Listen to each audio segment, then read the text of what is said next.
Chapter 1: The Eagle's Nest. The wind finds you first.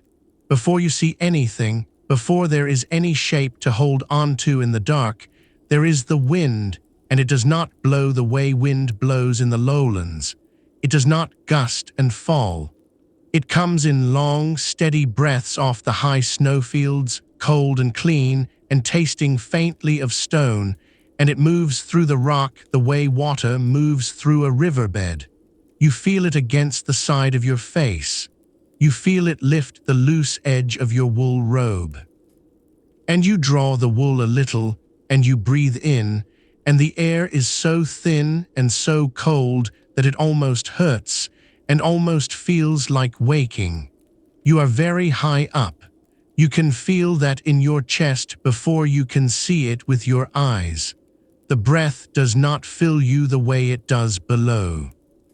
Up here 2,100 meters above the distant sea you have never seen, the air is thinner, and the body learns this slowly, and the lungs work a little harder, and after a time you stop noticing, and it becomes simply the way the world is. The way breathing is. Up here. Below you, the valley is filling with fog. You can just begin to see it now as the last of the daylight drains westward. A soft gray river of cloud settling into the bottom of the valley, pooling between the dark shoulders of the mountains, swallowing the small lights of the villages one by one. The fog does not climb. It never climbs this high. It gathers in the low places, in the folds of the earth where the warmth of the day collects and then surrenders, and it leaves the fortress standing above it in clear, sharp, star-bright air, the way a single rock stands above the surface of a flooding river. This is the great mountain wall of northern Persia, running east to west below the sea, peaks white 9 months of the year, valleys green and terraced and old. Somewhere far to the south, beyond ranges and deserts you cannot see, lies the city the men here call, and beyond that the roads that lead at last to Baghdad and the world of caliphs and viziers and armies. But that world is very far away tonight. That world is below the fog. You turn and you look up at the fortress, and even now, even after the weeks you have spent inside it, it takes you a moment to find it against the mountain. That is the secret of this place. That is the first thing they teach you without ever saying it aloud.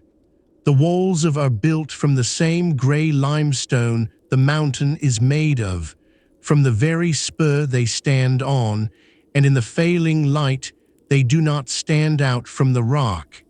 They are the rock. The towers do not announce themselves against the sky. They blend and they crouch and they wait, and a traveler coming up the long path from the valley might be almost beneath the walls before he understands that what he took for a natural crag is a thing that men have shaped and chosen and made into a stronghold that no army has ever taken. The word is old, older than the order that holds it now. It comes from the speech of the people, the mountain folk of these valleys, and the scholars here will tell you, if you ask, that it means the eagle's nest.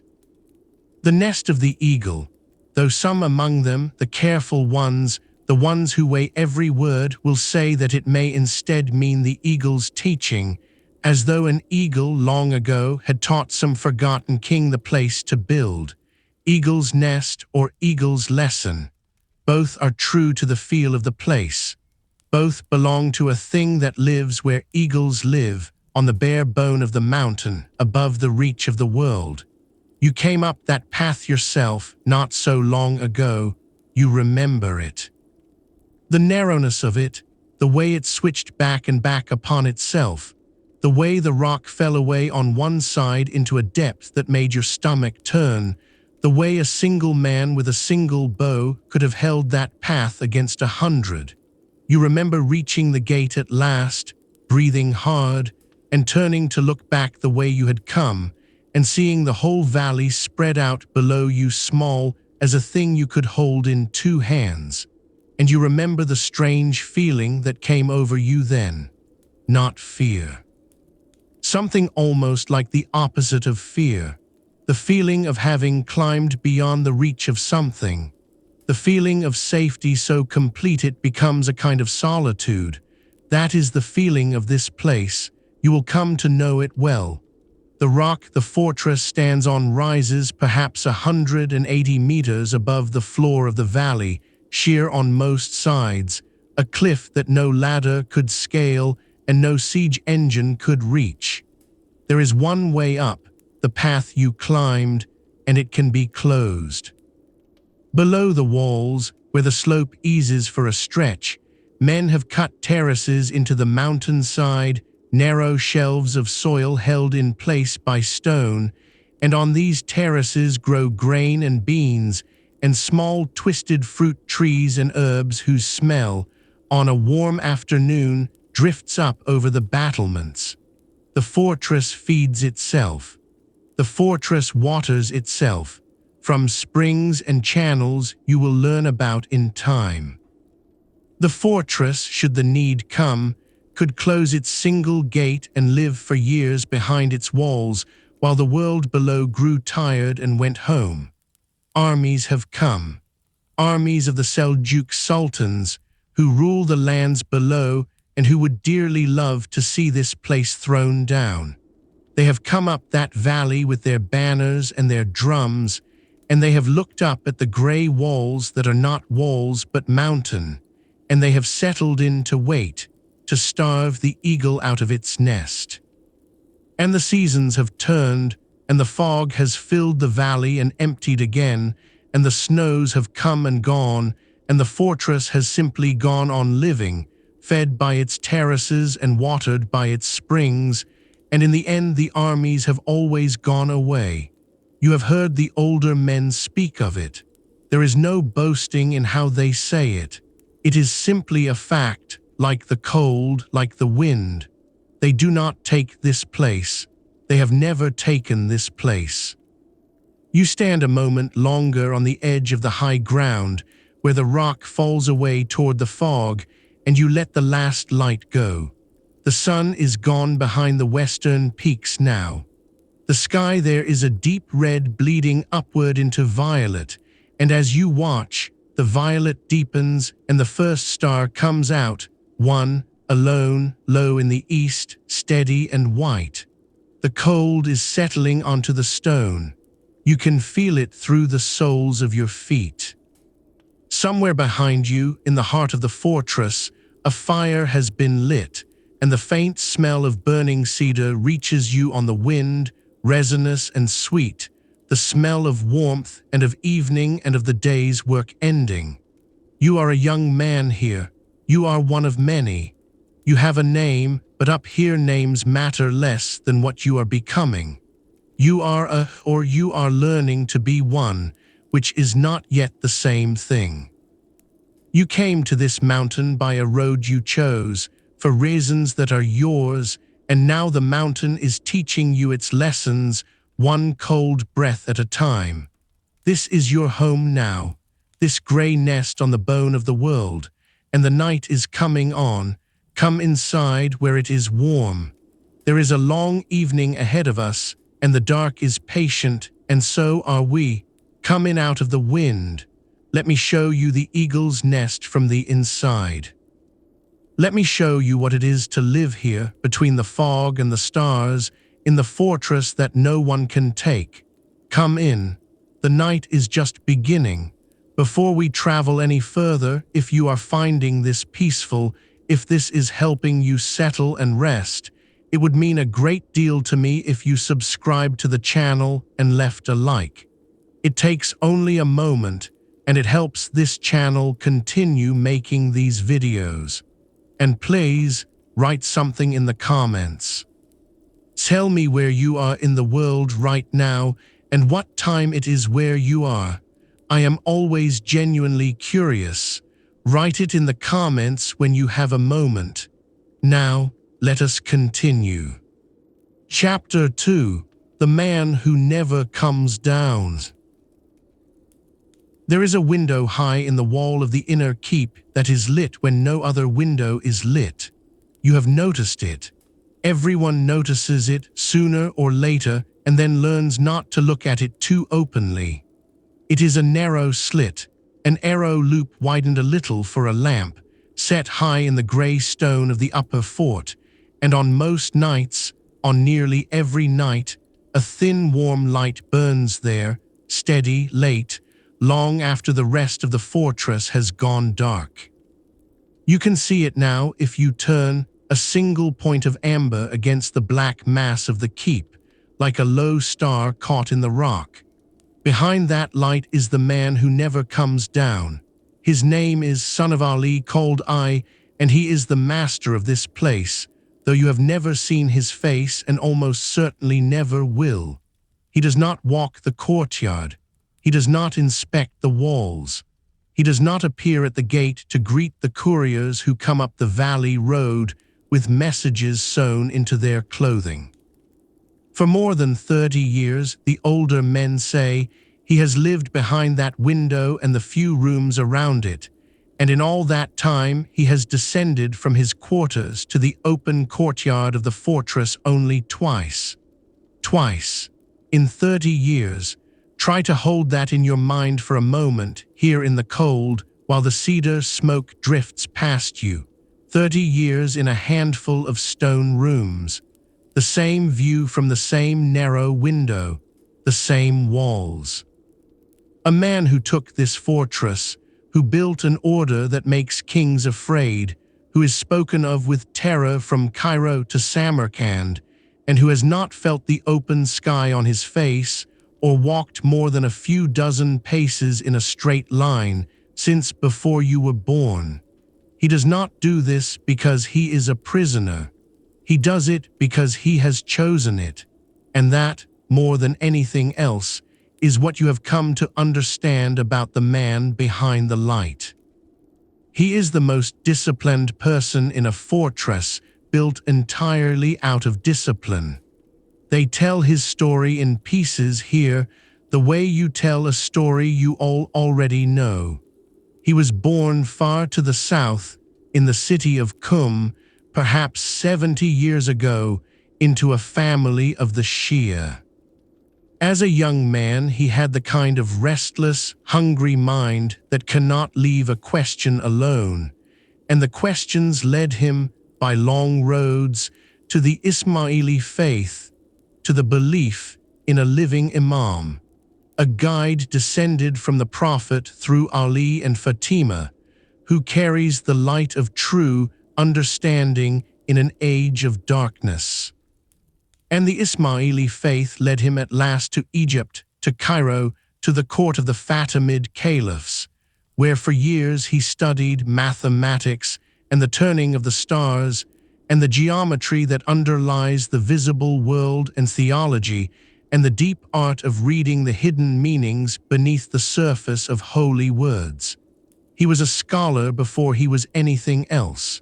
Remember that when you think of him. The man behind the light is, above all, a reader. And then he came north again, into Persia, into these mountains, carrying the mission of his faith into hostile country, slipping from village to village, winning converts one careful conversation at a time. And his eye fell on this fortress, held then by a lord loyal to the Seljuk sultans, and did not besiege it. He did not storm the walls. He did what he always did. He came inside quietly and he talked. He sent his missionaries into the garrison, into the very households of the fortress, and one by one he turned the hearts of the men who held it, until on a night more than 30 years ago the Lord awoke to find that his castle was no longer his, that the men around him answered now to another master, and he was allowed to leave, unharmed, with a draft for the price of his fortress, and walked in and never walked out. That is the story. Conversion, not conquest. The mind, not the sword. It is the truest thing they could tell you about him and about all of this. Once inside, he set about making the fortress into the thing it now is.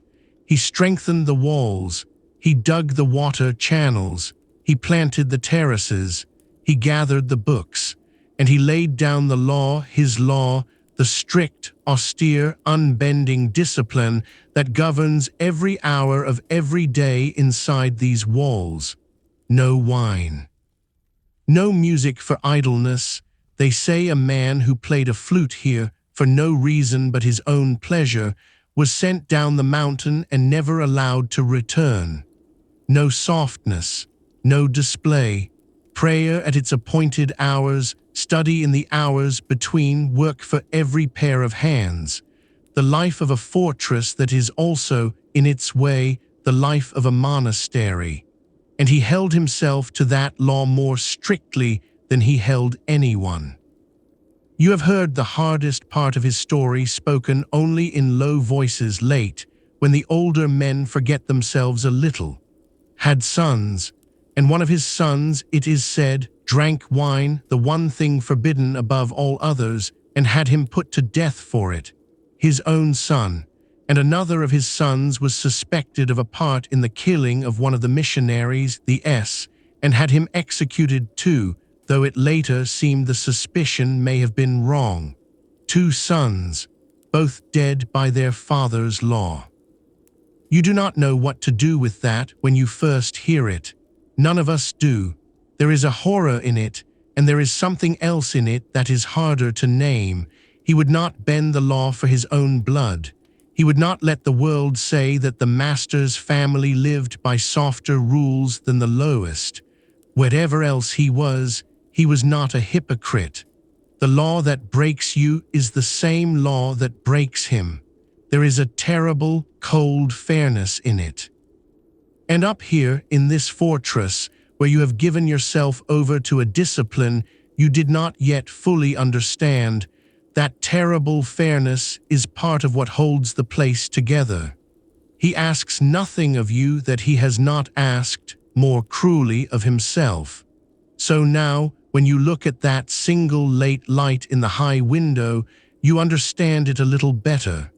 The man behind it is not resting, he is working. He is reading or writing.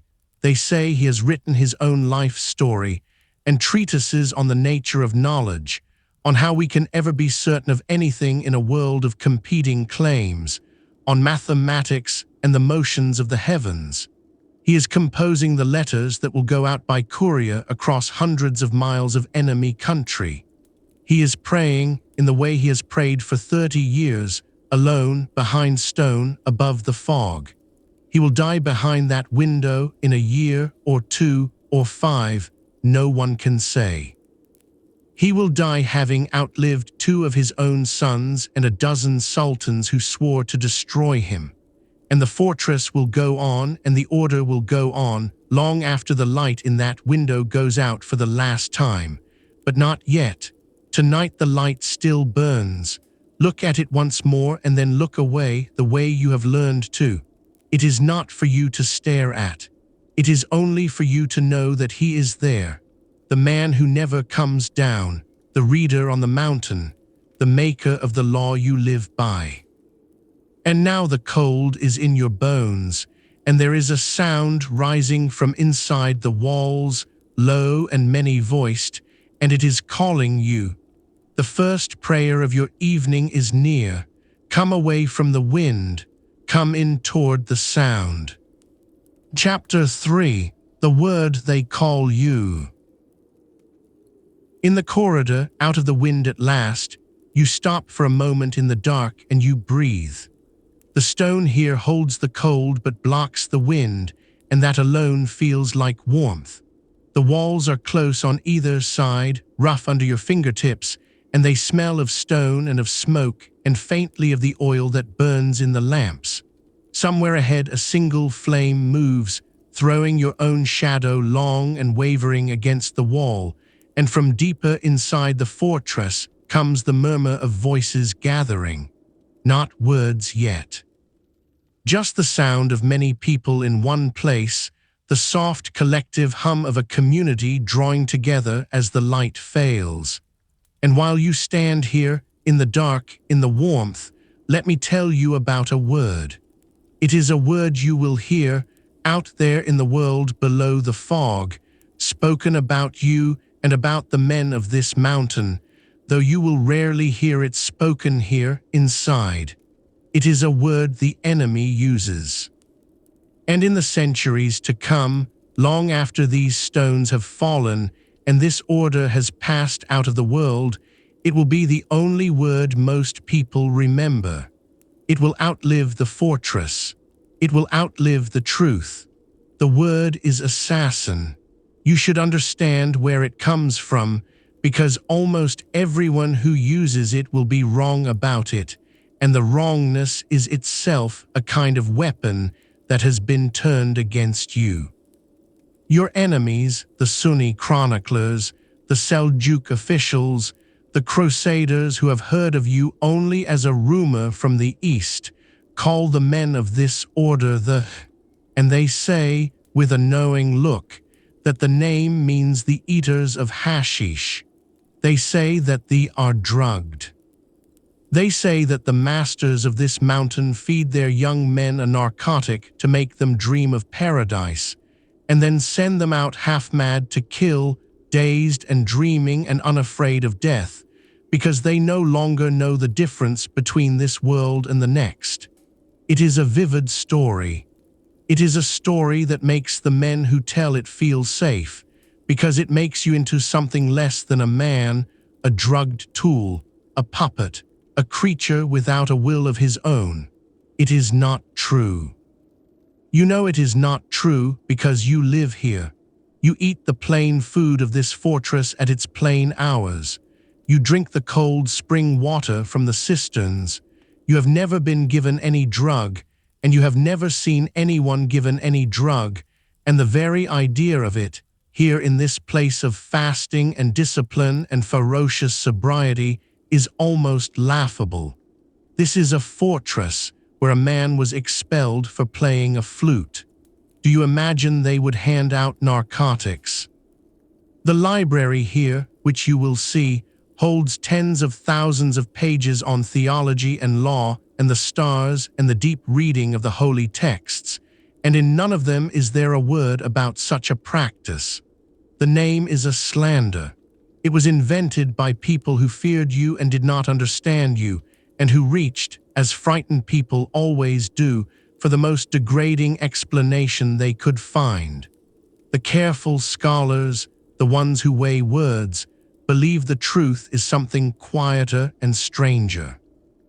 They believe the name the Master himself used for his followers was not at all, but and does not mean drug takers. It comes from the word foundation. They are the people of the foundation, the ones who hold to the base, the root, the ground of the faith, the faithful to the foundation. Hear the difference. The enemy's word makes you a drugged animal. The true word makes you a keeper of the foundation. And somewhere along the road from this mountain to the courts of distant kings, the true word and the false word blurred together, and foreign tongues mangled them both. And out of that confusion came the word that the West will carry forward forever. Assassin. It will come to mean, in those distant languages, simply, one who kills by stealth, for a cause, a single chosen man at a time. And there is a grain of truth buried in even that, because the men of this order do kill, sometimes, in the way you will come to understand, rarely, deliberately, a single chosen man, a vizier or a prince, struck down to send a message that no throne is high enough to be safe. But the killing is not the heart of it. The killing is the rarest thing the order does. For every who is ever sent down the mountain on such an errand, 100 live and die up here having never raised a blade against anyone, reading, praying, farming the terraces, copying manuscripts, growing old. So when you hear the word, and you will hear it, hold the truth of it inside you like a stone in a closed hand. You are not a drugged killer. You are people of the foundation. And the word the world will remember is a lie that grew over the truth like moss over an inscription, until no one could read what was carved underneath. Say it to yourself now in the dark, with the voices gathering ahead of you. The word they will call you, assassin. Feel how heavy it is. Feel how old it already is, though it has barely been born. It is a word that will carry centuries on its back. It will become a name for fear itself. And you standing here in a wool robe in a cold corridor, a young man learning his prayers, learning his letters, learning to wait, you are the thing underneath the word, the real thing, the thing the legend was built on top of and then buried. There will be other lies, too. In the years and centuries to come, men who never climbed this mountain will tell stories about it. A traveler from the far west will write of a secret garden of paradise hidden somewhere in these mountains, where the master drugged his young men and showed them a false heaven of wine and music and women, so they would die gladly to return to it. He will write this more than 100 years from now, having never come within 100 miles of this fortress, repeating a tale he heard third hand in a marketplace. And the story will be beautiful and memorable and entirely false, and it will be believed for 800 years. But you are not in a legend tonight. You are in a cold corridor in a real fortress, and your knees ache from the climb, and the lamp ahead is guttering, and the prayer is about to be called. Let the legends stay out there in the world below the fog. In here there is only the truth of the stone, and the cold, and the word foundation, and the sound of many voices about to become one. The light ahead steadies. A figure has trimmed the lamp, and from the heart of the fortress, clear now, rising over the murmur, comes the first long note of the call to prayer. It is time. Come.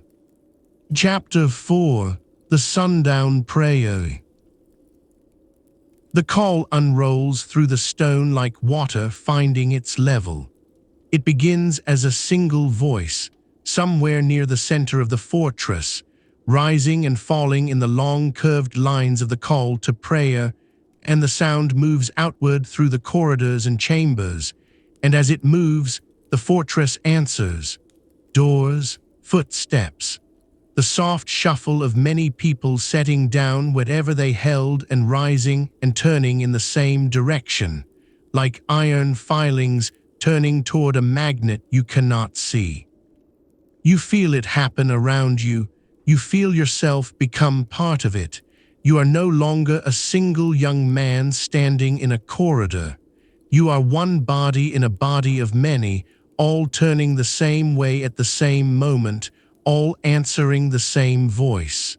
This is the Sundown Prayer, the first of the 3 prayers that mark your day here, 3, not 5. You learned this when you came, and it surprised you, because in the world below they pray 5 times, and the men of the Sunni cities would call this a fault, an error, a heresy. But the masters here teach otherwise. They teach that the holy, the prayer of the true believers, is offered 3 times at the breaking of dawn, at the falling of the sun, and again in the depth of the evening. 3 pillars holding up the arch of the day. And each is offered not standing in long rows as the Sunnis stand, but seated, composed, the body folded and still, the forehead going down to the cold stone at the close of each cycle. 3 prayers, 6 cycles in each, the words and the silences laid out in an order as fixed as the stars. You move with the others into the prayer hall. though hall is too grand a word for it. It is a long, low chamber of bare stone, lit now by a handful of oil lamps set in niches in the walls, their flames leaning and steadying in the draught. The floor is spread with rough mats and worn carpets. The men of the fortress are arranging themselves upon it, sinking down, settling, facing the same wall, the wall that faces, across half the world, the holy city of Mecca far to the southwest. You find your place near the back, where the young ones kneel, and you lower yourself onto the mat. The stone beneath it is cold even through the reed. You compose yourself, you let your hands rest, you wait for the prayer to begin, and in the waiting there is already a kind of stillness coming over you, the way stillness comes over water when the wind drops. Finding Mecca from this mountain is no small thing. In the flat cities of the south, a man knows which way to turn almost without thinking. But here, in a fold of the behind ranges and rivers, the direction must be reasoned out, and the scholars of this fortress, who know the geometry of the turning earth and the angles of the stars, have reasoned it and marked it, so that even here, in this nest on the bone of the mountain, a man may set his face exactly toward the center of the world and know that he is not mistaken. There is something in that which steadies you too. That even the direction of your prayer has been measured and weighed and made certain by men who spent their lives measuring and weighing and making certain. The voice that called the prayer falls silent, and then it begins.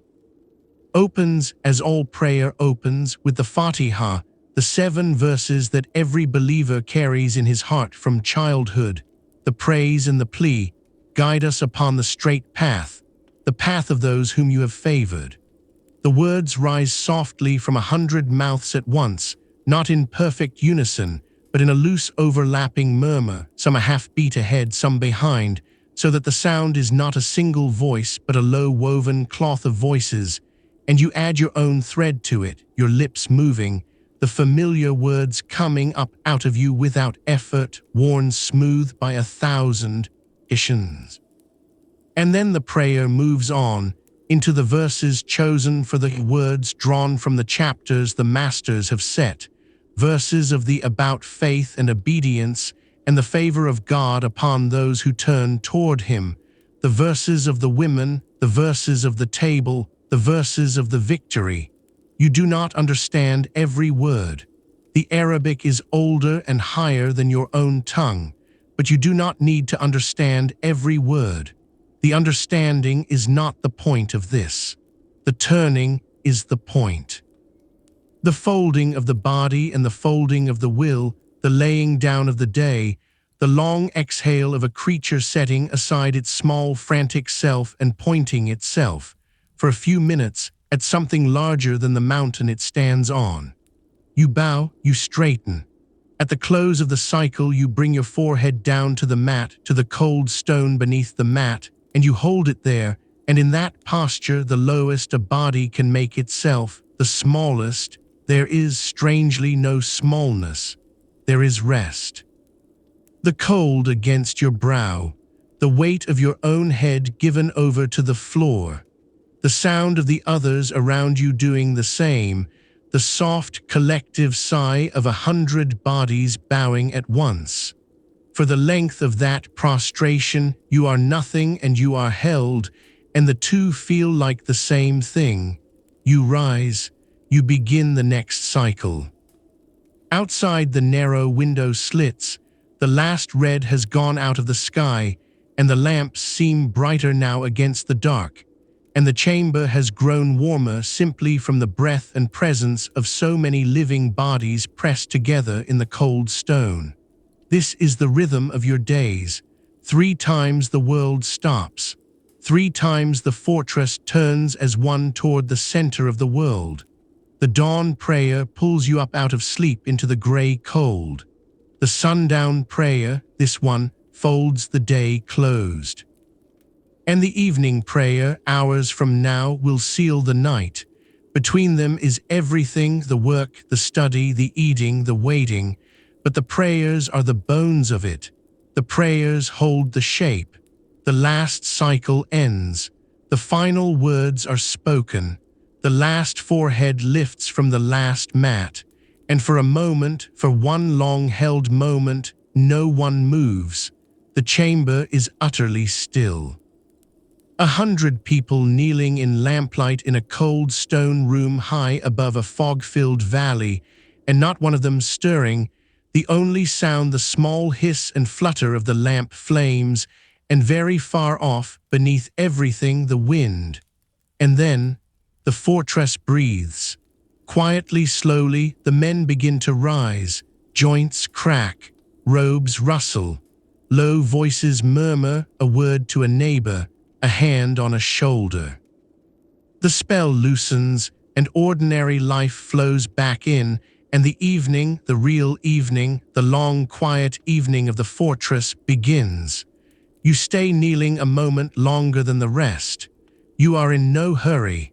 The cold stone under your knees, the warm light on the walls, the smell of oil and cedar smoke, and the breath of many people. You let it hold you. Then you rise too, and you go out to find your supper. Chapter 5. The Shape of the Eagle's Nest. The cooking fires draw you by smell before the corridors draw you by light. Wood smoke, and beneath it something warmer, the smell of bread on hot iron, of lentils softening in a pot, of onions and dried herbs. It comes down the passage to meet you, threading through the cold, and your stomach answers it, and you follow it the way you would follow a hand laid on your shoulder.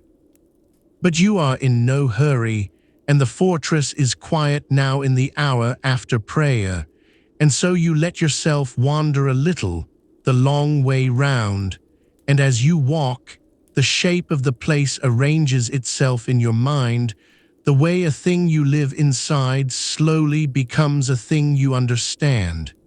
It is not one fortress. It is two joined. There is an upper fort and a lower fort, set along the spine of the rock spur, and between and around them run the walls, not the high smooth walls of a city, but rough walls of the grey limestone, following the line of the rock, climbing where the rock climbs and sinking where it sinks, so that in places the wall is only a low parapet at the lip of a cliff that needs no wall, and in other places it rises thick and tall where the ground might let an enemy near. The whole fortified length of it runs perhaps 120 meters along the crest, and the thickness of the wall changes as you walk it, 10 meters of stone in one place, more than 30 in another, wherever the shape of the underlying rock demanded it. The men who built this did not impose a plan upon the mountain. They listened to the mountain and built what it allowed. There are 3 towers. You have stood beneath all of them. One faces north, one south, one east, and from each the lookouts can see a different reach of the approaches, the valley road, the high passes, the long fall of the slopes toward the river. And on the northern face, where the rock drops most sheerly toward the depths, there is a small post built out over the very edge of the precipice, clinging to the cliff like a swallow's nest stuck under the of a barn. A man posted there sits with nothing beneath his feet but air and the long fall to the valley floor, and from there he watches the road by which any army must come, and on a clear day he can see them coming a full day before they arrive. You pass an open court, paved and worn, where in daylight the work of the fortress is done, where grain is threshed, where leather is worked, where the blacksmith's hammer rings. It is empty now, blue with dusk, the day's tools set aside. You pass the mouths of storerooms cut back into the rock. where the harvests of the terraces are kept against the winter and against the siege that may come, sacks of grain, jars of oil, ropes of dried fruit, all the slow, patient hoarding of a place that means to outlast anyone who comes against it. You pass a low doorway from which comes the sound of running water, faint and constant, somewhere down in the dark, and you do not go down to it tonight, but you know it is there, the secret water, the lifeblood of the rock, and the knowing of it is a comfort. This is the thing you have come to feel about, walking it in the dusk. It is not beautiful, the way the great mosques of the cities are beautiful. It has no domes of blue tile, no gardens of fountains, no marble. It is grey and rough and close and cold, but it is intelligent. Every stone of it has a reason. Every wall stands where a wall is needed and nowhere a wall is wasted. The water comes up out of the rock by channels men carved with their hands. The food grows on terraces men cut into the slope. The whole place is a single long answer to a single hard question. How does a small number of people hold a single point of stone against the whole weight of the world that wants them gone? And the answer is written in every wall and channel and storeroom. You hold it by being patient.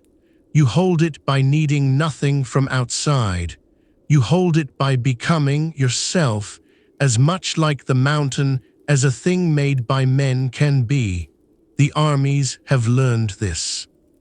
You think of them again, the Seljuk hosts who came up the valley with their siege engines and their thousands, and who looked up at this grey crag 180 meters above their heads and understood slowly that there was nothing here for their engines to break.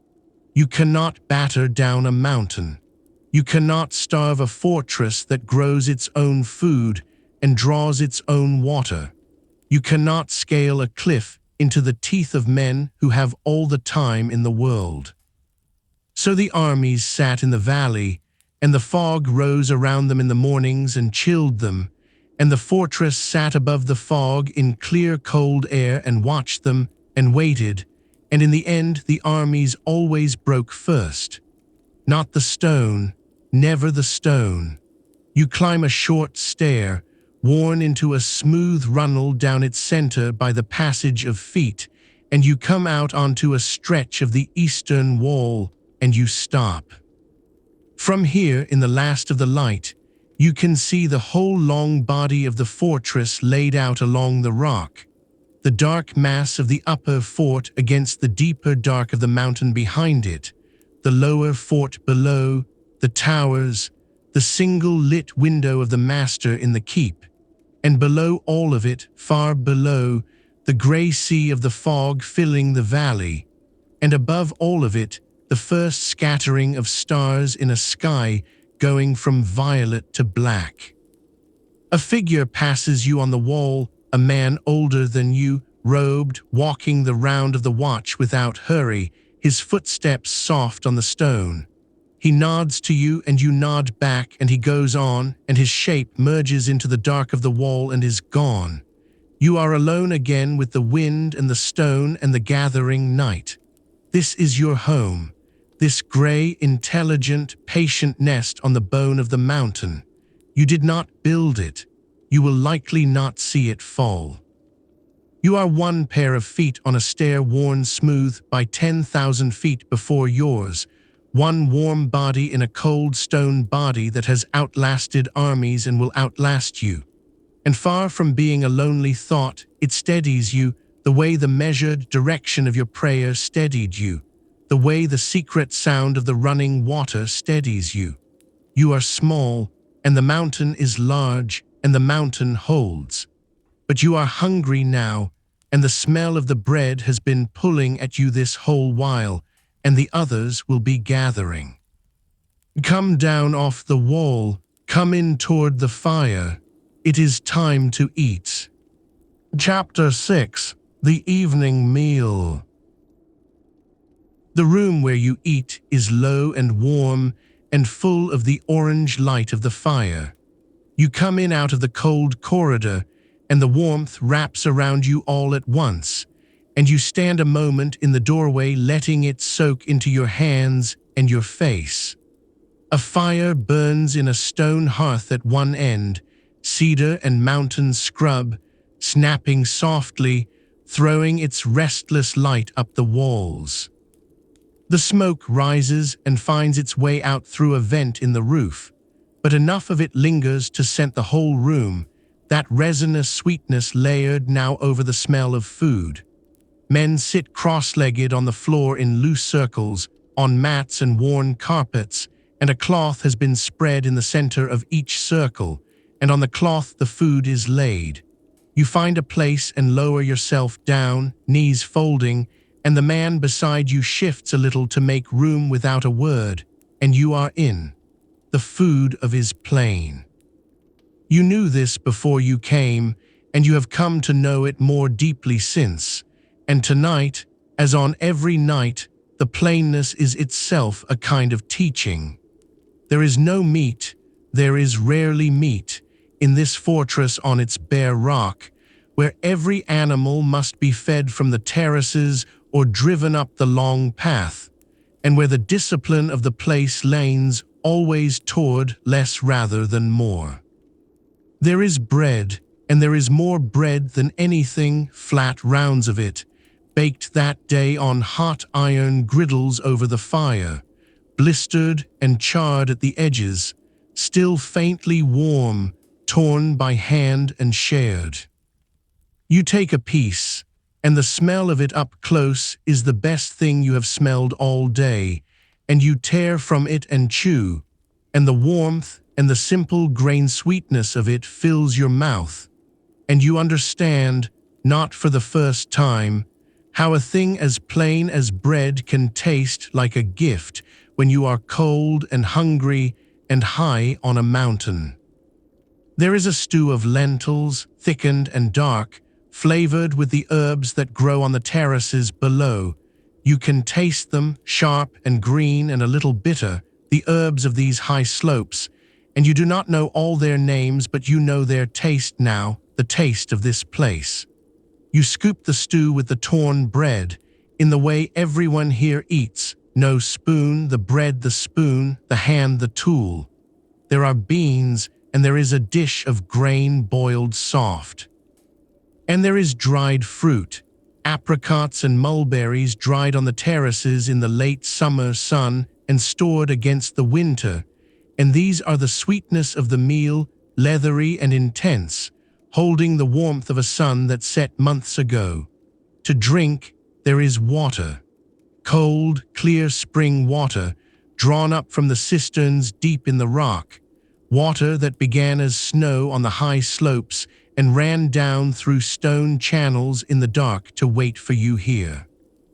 It is the best water you have ever drunk, though you would not have thought before you came that water could differ so much from water. There is no wine, there will never be wine. You think, as you drink the cold water, of the master's son who was put to death for drinking wine, and you do not shudder at it the way you did at first. You have made your peace with it, or you have stopped letting yourself think about it, which is not the same thing but serves. The cup of cold spring water is the cup of this place. It is enough. The discipline teaches you that it is enough, and after a while you find that it is. Around you the men eat mostly in silence or in low murmured talk. There is no feasting here, no loud laughter, no music. The flute player who was sent down the mountain is a story everyone knows, and the story does its work. It keeps the room quiet, but the silence is not a grim silence. It is the easy quiet of people who are tired from a day's work and warm by a fire and have nothing they need to prove to one another. A man passes the bread to his neighbor without being asked. Another tends the fire, feeding it a few sticks. Someone speaks a few soft words and someone answers, and then the quiet folds back over them. You eat. You are warm. The light moves on the walls, and as you eat, you find yourself thinking about where all this food has come from, and the thought is a steadying one. Nothing on this cloth came up the mountain from the world below. The grain in the bread grew on the terraces you have walked past, on the narrow shelves of soil men cut into the slope and held with stone walls and watered from the channels. The lentils, the beans, the herbs, the dried fruit, all of it grown and gathered and stored within sight of these walls. If the gate were closed tomorrow, if an army filled the whole valley below and meant to starve you out, you would go on eating this same plain meal for years, while they grew thin and cold and discouraged in the fog. The plainness of the food is not poverty, it is independence. It is the taste of a place that needs nothing from anyone. You tear another piece of bread. The fire settles, a log breaking, sending up a brief shower of sparks. A young man across the circle, no older than you, catches your eye and almost smiles, and you almost smile back, and that is the whole of the conversation, and it is enough. You think, because the food makes you think it, of how strange your life would seem to the families in the villages far below, the ordinary Persian families with their own fires and their own bread tonight. They are Ismaili too, most of them, loyal to this mountain, sending their grain and their sons up the long path. They sleep in the fog. You sleep in the stars. They would not trade with you probably, and you are not sure you would trade with them.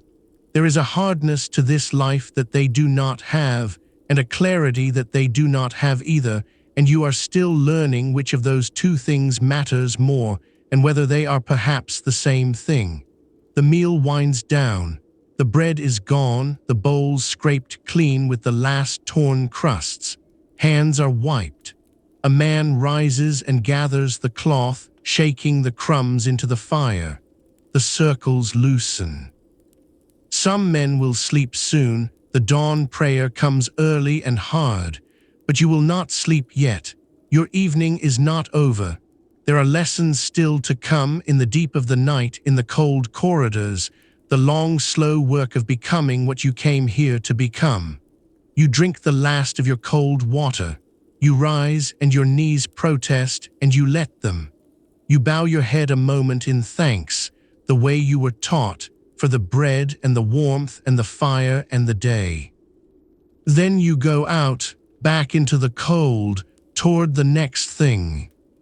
Chapter 7: The Order of the Mountain. In the corridor outside the eating room you pass 3 men, and without thinking you read them, and the fact that you can read them now, that you know at a glance where each one stands, is itself a measure of how far into this world you have come. The first is young, younger even than you, his robe still stiff and new, his eyes still uncertain, hurrying somewhere with the overeagerness of someone who has not yet learned that nothing here is hurried. A novice. A one who has sworn the oath, but not yet been fully received, still on the outer edge of things, still proving himself. You were him not so long ago, you remember the rawness of it. The second is a man of middle years, calm, unhurried, with the settled bearing of someone who has found his place and filled it. He nods to you as an equal or nearly. Perhaps a companion, one of those who carry the daily running of the fortress, who command the watches and oversee the work and stand between the great ones and the common folk. The third you do not quite dare to look at directly. He is older, robed in finer wool, and he moves through the corridor as though the corridor belongs to him, not arrogantly, but with a kind of weight, a gravity, the others giving way without seeming to. A teacher, a summoner. One of the men who carry the deep knowledge, who can read the hidden meanings, who go down into the world disguised and turn the hearts of strangers one careful conversation at a time. To become one of those is the work of a lifetime, and most never do, and you do not yet know whether you will, and it is not for you to ask. This is the order of the mountain, and it runs from the foundation of the rock up into the light, like the order of the heavens themselves. At the very summit of it, above everyone, above even the master in his lit window, there is the Imam, the rightful guide, the living descendant of the Prophet through Ali and through Fatima, the one in whom the light of God is carried down through the generations. But the Imam is not here. The Imam, in these years, is hidden, concealed from a hostile world, his name guarded, his person protected, perhaps not yet even revealed to himself. And so the Master of governs in his name, as his proof, his the one who stands as evidence of the hidden Imam, who holds the place and keeps the faith and directs the mission until the day the light steps out of concealment and is known. Everything here flows downward from that hidden source. Every order, every lesson, every prayer. The light comes down from God to the Imam, and from the Imam to his proof, and from his proof out through the ranks to you, the lowest, kneeling on your cold mat at the back of the prayer hall. Below the proof come the great missionaries, the Al and the S beneath him, the teachers, the summoners, the keepers of the inner knowledge, the men who go out into the world and come back, who hold the doctrine in their minds and pass it down in careful measured portions to those ready to receive it. And below them the companions, the commanders of the castles and the overseers of the work. And below them you, the devoted, the ones whose name comes from the root that means sacrifice, the ones who hold their own lives lightly, who have offered themselves up, who stand ready to be spent if the spending is asked. And below even in number though not in honor, are the great mass of the faithful, the farmers on the terraces, the craftspeople, the women grinding grain and tending fires, the children, the villagers in the fog below, the tens of thousands across Persia and beyond who hold this faith and look to this mountain and ask nothing but to live and pray in peace under the protection of the order. They are the body of it. The fortress is only the head. It is a strange thing, this order, and you have thought about it often in the cold.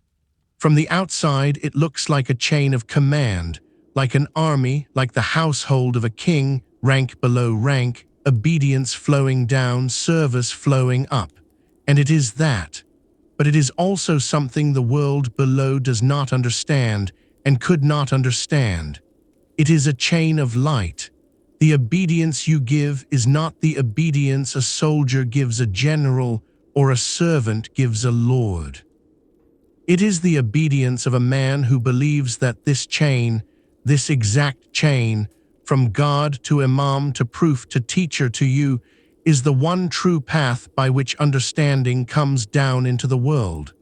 Outside this chain, the world is full of voices all claiming to know the truth, caliphs and sultans and viziers and scholars, each insisting he holds the real meaning of things.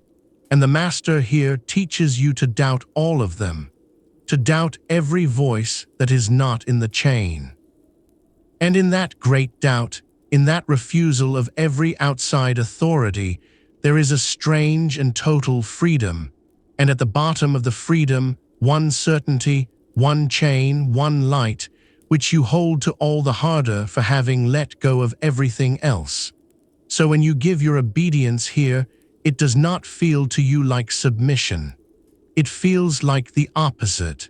It feels like the one thing you have chosen, freely, out of a world of things you have refused. That is hard to explain to anyone who has not climbed this mountain. It may be hard to explain even to yourself, lying awake later in the dark, but you feel it. The freedom and the certainty, bound together, the one growing out of the other.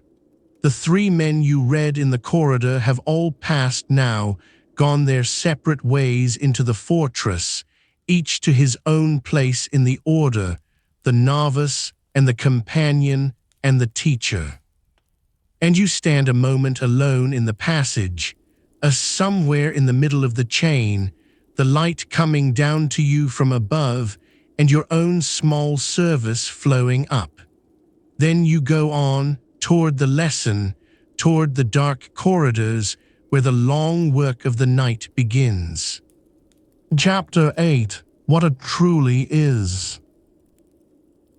The lamp in the study room is small, and you sit close to it, and the page is close to your eyes, and for a long while the only sound in the world is the scratch of the reed pen and the soft breathing of the men around you. You are learning a language tonight, not the prayers, those you carry already, not your own Persian, the tongue you were born to. Tonight it is Arabic, the high formal Arabic of the courts and the scholars, the letters curling under your pen, and beside the Arabic you have been set, these past weeks, the beginnings of another tongue still, the speech of the Greeks, the people of the far Western Empire whose city sits on the water at the edge of the world. You bend over the page and you copy the letters and you say them under your breath, and your hand aches, and your eyes ache in the small light, and you go on. Why I should learn the speech of the Greeks is not a question anyone has answered for you directly, but you have come to understand the answer anyway, the way you have come to understand most things here sideways by living them. A man who speaks only one language can only ever be one thing. He can only stand in one kind of doorway, wear one kind of face, walk in one kind of crowd. But a man who speaks Persian and Arabic and Turkish and a little of the Greek, a man who knows how a merchant of Aleppo bows, and how a Sufi holds his hands when he prays, and how a Christian monk of the Western lands keeps his eyes lowered, that man can be anyone. He can walk into any city in the world and become a part of it, invisible, ordinary, unremarkable, a face in a crowd that no one will remember an hour after it has passed. That is what it truly is. Not what the world below imagines. The world below imagines a killer, a drugged fanatic, a creature of the shadows, a knife in the dark. But you sit here with a reed pen and a sore hand learning the letters of a foreign alphabet, and the truth is quieter and far stranger than the legend. They are not made in a fighting yard. They are made here in rooms like this, over years, long years of study and patience and self-erasure. You learn languages. You learn the customs of distant courts, how men eat and bow and speak and pray in places you have never seen and may one day have to walk through as though you had lived there all your life. You learn the calligraphy of a clerk and the bearing of a beggar and the silences of a monk. You learn theology deep enough to argue it, because a man who can argue a point of faith convincingly can pass for a scholar, and a scholar can go where a soldier cannot. You learn above all to wait, to hold yourself ready, unremarkable, patient, for as long as patience is required, whether that is an hour or a year. The blade is part of it. You will not pretend it is not. There are evenings deeper than this one when the lesson is the dagger, a simple thing, a single edge, and the way to carry it where no one will find it, and the way to use it, which is not the way the stories tell. But the blade is one lesson among 100, and it is the last lesson, the rarest, the one most will never be called to use. The languages come first. The patience comes first. The blade is only the final period at the end of a sentence written over years, and most sentences here are never finished. Most live and die having learned 6 tongues and 1,000 pages and prayed 10,000 prayers, and never once drawn the knife against a living man. The masters do not make you by hardening you. They make you by giving you a reason. That is the thing the enemy will never understand, the thing the legend of the drug was invented precisely to avoid understanding. They do not need to drug you. They do not need to deceive you. They give you something far more powerful than any drug and far harder to take away. They give you the conviction that the chain of light is real, that the Imam carries the truth, that to serve the mission is to serve God Himself, and that a life spent or a death spent in that service is not lost, but completed. A man who believes that does not need to be tricked into courage. A man who believes that is more dangerous than 1,000 hired soldiers, because you cannot buy him off and you cannot frighten him, because he has already given his life away freely in his own heart, and what is freely given cannot be taken. The word itself tells you this. It comes from the root that means to ransom, to redeem, to offer up a thing of value in exchange for something greater. Is one who offers himself. Not one who is spent by others, but one who spends himself, who has decided, in the deep quiet of his own conviction, that his single life is a coin he is willing to lay down. There is no compulsion in it. That is the whole point. The compulsion is all on the inside, where no enemy can reach it and no master needs to put it. You copy the last line of Arabic on your page, and you set the pen down, and you flex your aching hand, and you look at the letters you have made imperfect, the hand still learning, but readable, real. You made these.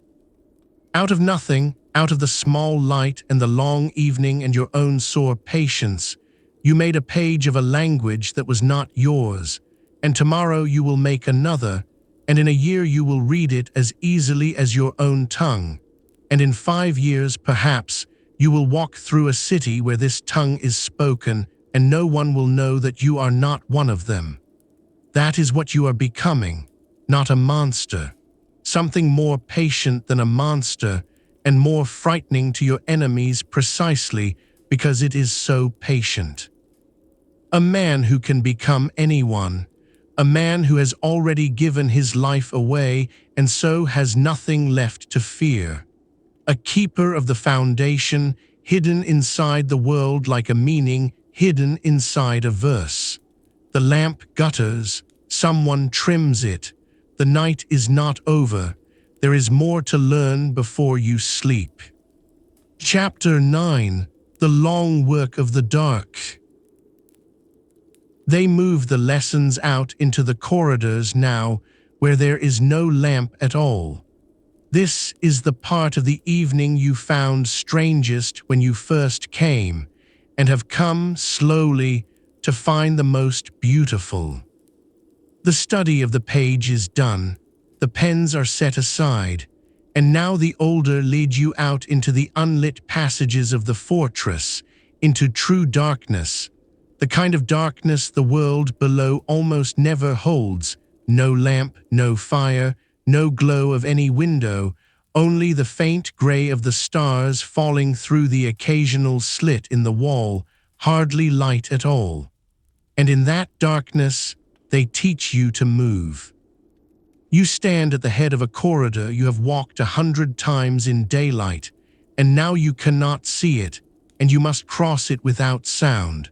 Heel before toe, hand trailing the wall, reading the stone, feeling for the places where it turns, where it narrows, where the floor steps up or down. You have walked this passage so many times that your body knows it better than your eyes ever did, And the lesson is to trust that knowing, to let the body remember what the eyes cannot see. You move. A scuff of your foot and a low word of correction comes out of the dark behind you. You stop.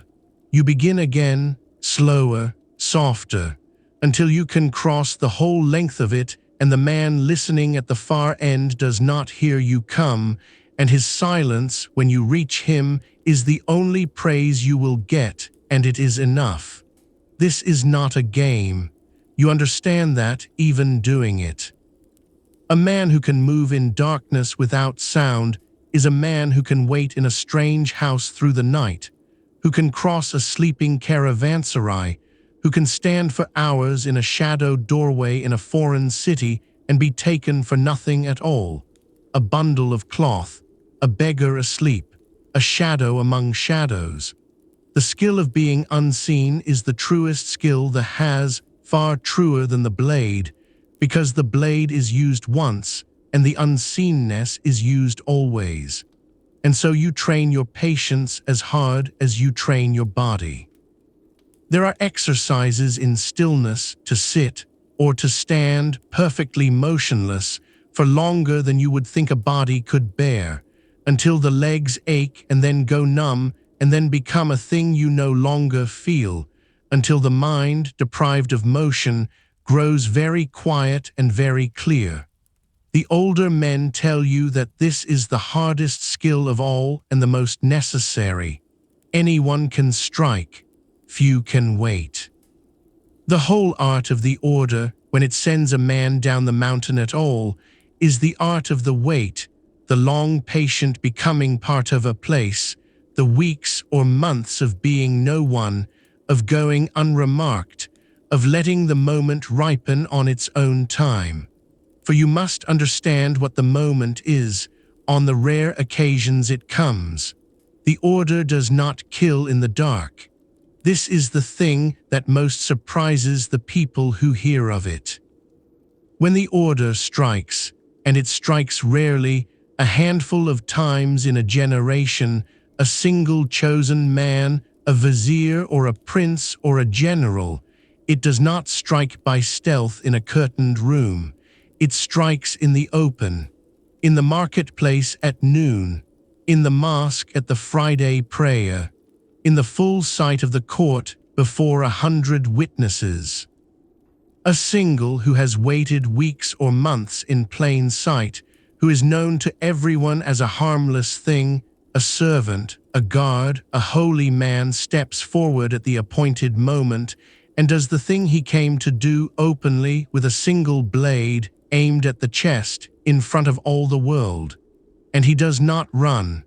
That is the part the stories cannot believe. He rarely even tries to escape, because escape was never the point. The point was the message.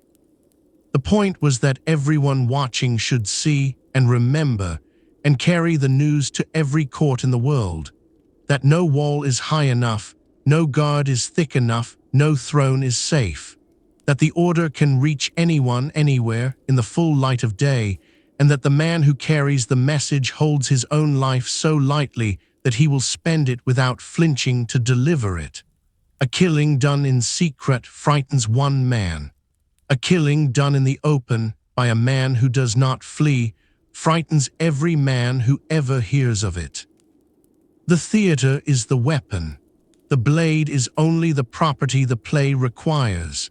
You think of the first of them, the killing the order is best known for, when you were not yet born, the great vizier of the Seljuks, the most powerful man in the lands below, the architect of the war against your faith, struck down by a who had come to him dressed as a wandering mystic, a holy man asking a blessing, who waited his moment, and then in the open did the thing he came to do. One blade, one man. And every sultan from Egypt to the eastern marches lay awake that night a little less sure of his own walls. That is the order's true weapon, not the knife. The fear of the knife, across every throne in the world by the willingness of a single quiet man to die.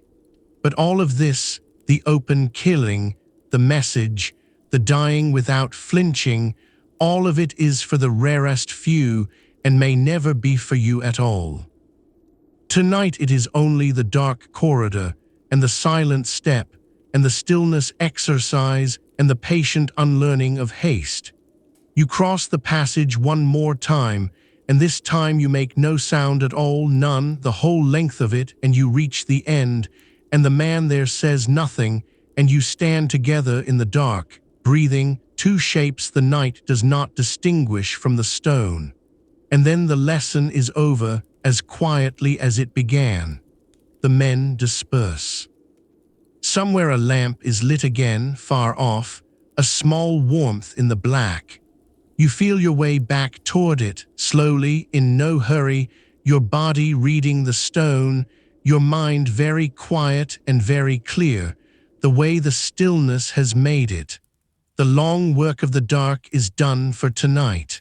There is one more place you want to go before you sleep. Chapter 10: The Great Library.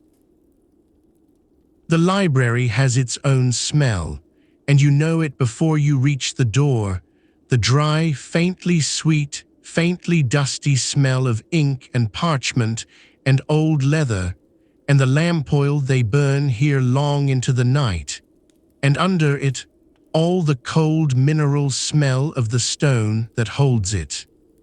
You step inside, and the room opens around you, larger than any other in the fortress, a long vaulted chamber cut and built deep into the rock where the cold is steady and the damp is kept out, where no stray spark from a cooking fire could ever reach.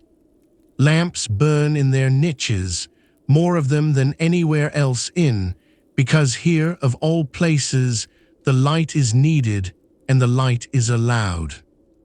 And in their amber glow you see the shelves, rank upon rank of them, climbing the walls, and on the shelves the manuscripts, thousands of them, tens of thousands, bound in leather and wrapped in cloth and stacked flat in the way of the East, their edges a dim mosaic of browns and reds and golds receding into the shadows above.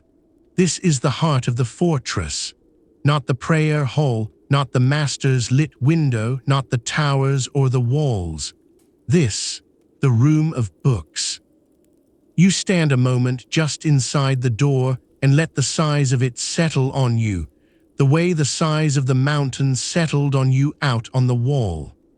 It is one of the great libraries of the world.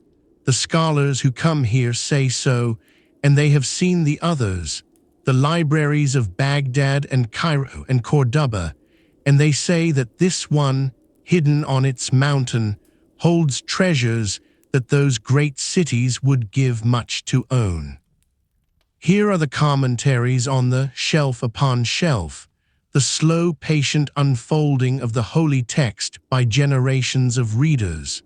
Here is philosophy, and not only the philosophy of the faith, but the old philosophy of the Greeks, the reasoning of men who lived and died before the prophet was born, translated into Arabic by the scholars of Baghdad long ago and carried here and kept.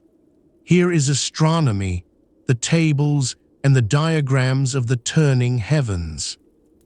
Here is mathematics, geometry, the science of medicine, the histories of vanished kingdoms. Knowledge of every kind, gathered from every corner of the world, hoarded on this one cold mountain like grain against a winter. And the strangest thing about it, the thing that the world below would never believe, is that it is open to you. You are at the lowest of the ranks that matter, a young man with a sore hand and a head full of half-learned Greek, and yet no one bars the door to you. No one tells you these books are above your station. You are expected to read. It is part of what you are here to do. The masters teach that knowledge is not a thing to be locked away from the common believer, but a thing to be pursued as a form of prayer, as a form of service, as a way of climbing the chain of light toward understanding.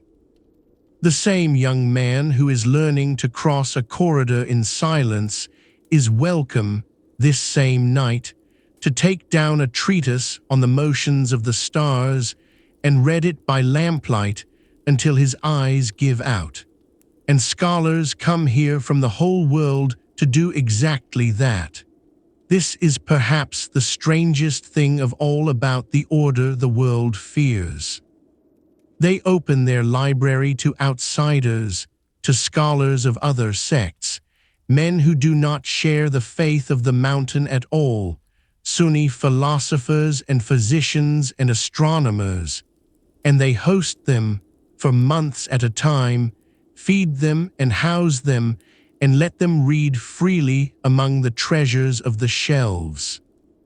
A man whose own people preach against the order, who would be its enemy in the world below, may climb the long path and be received with courtesy and shown to the library and left in peace to study, because the masters of hold that knowledge is above sect, that the truth is the truth wherever it is found, and that a fortress feared as a nest of killers can also be, in the same stone rooms, one of the last great refuges of learning in a darkening age.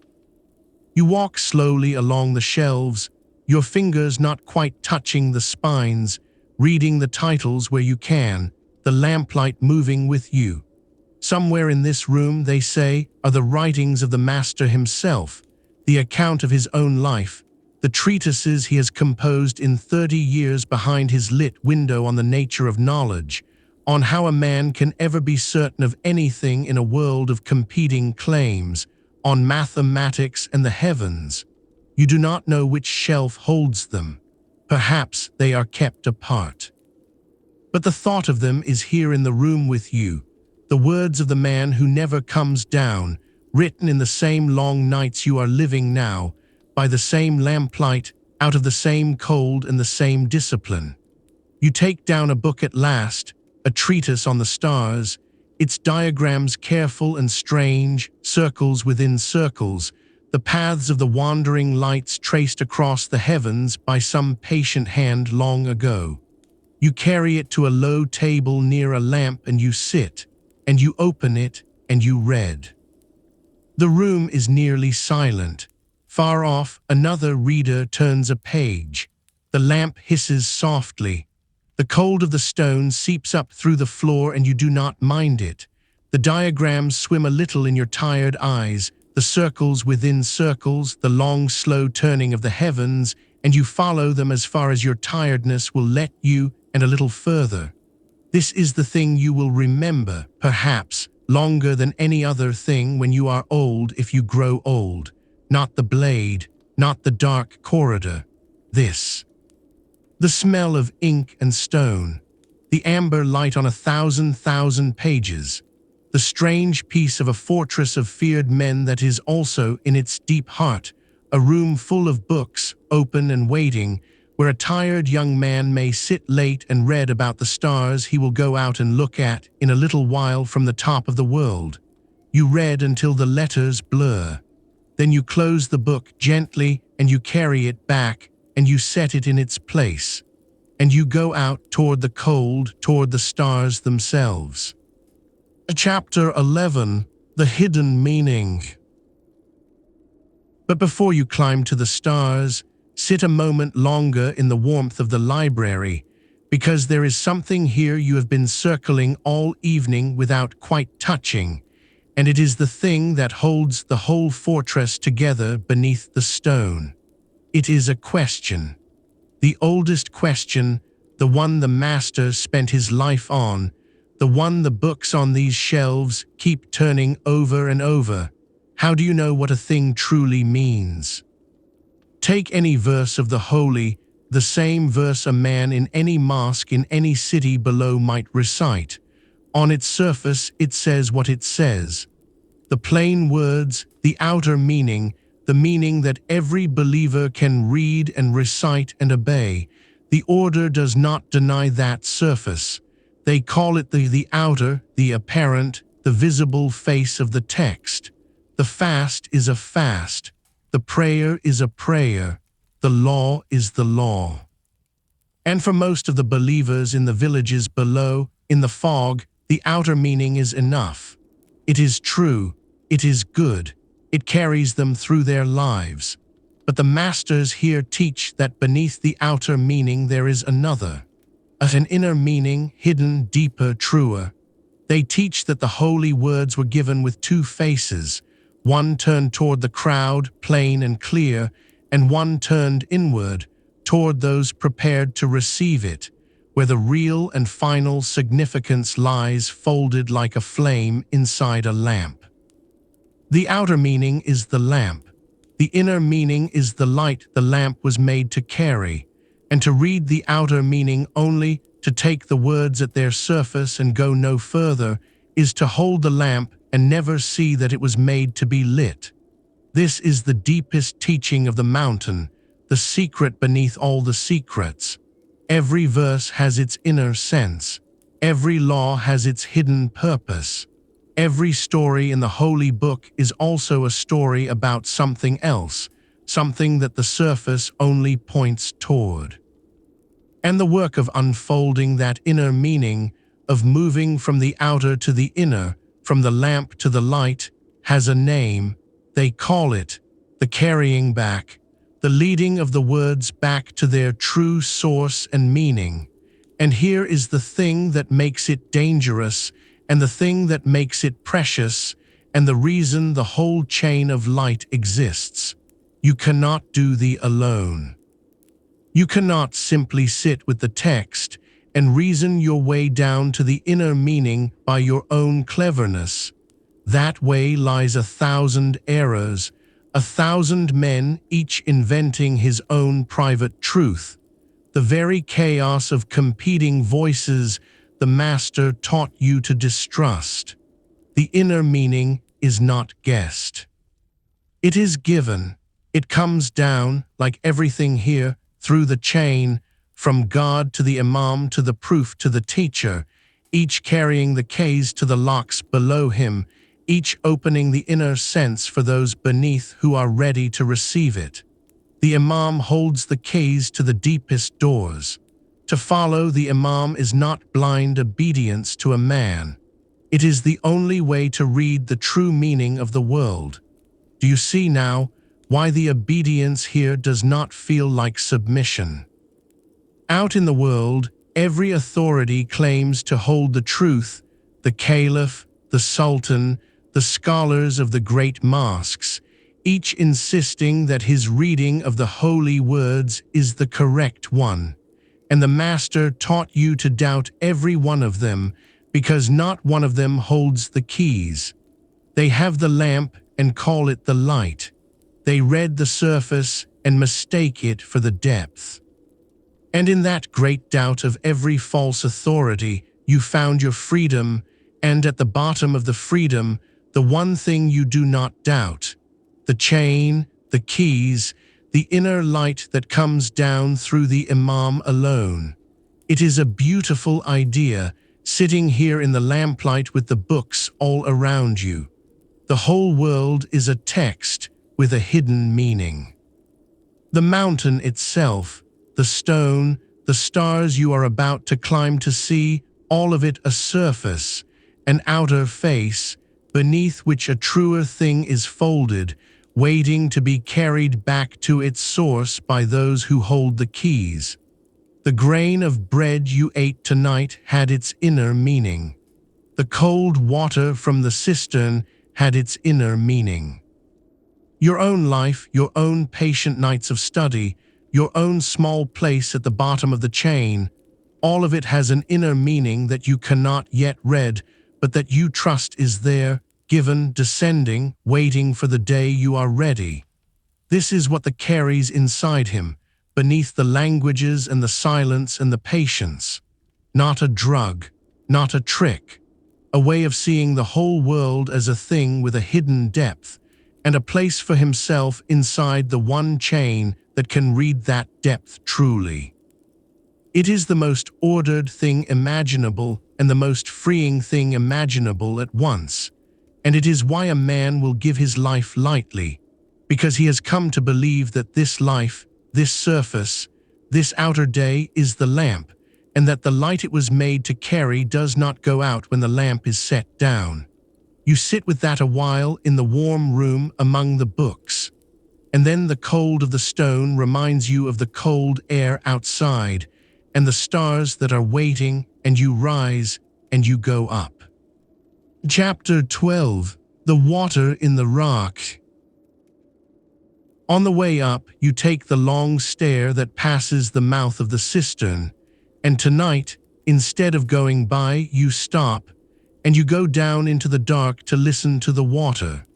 You take a small lamp from a niche, and you descend the cut steps, and the air changes as you go, the dry stone and ink smell of the upper fortress giving way to something colder and wetter, a mineral dampness, the breath of deep rock and standing water.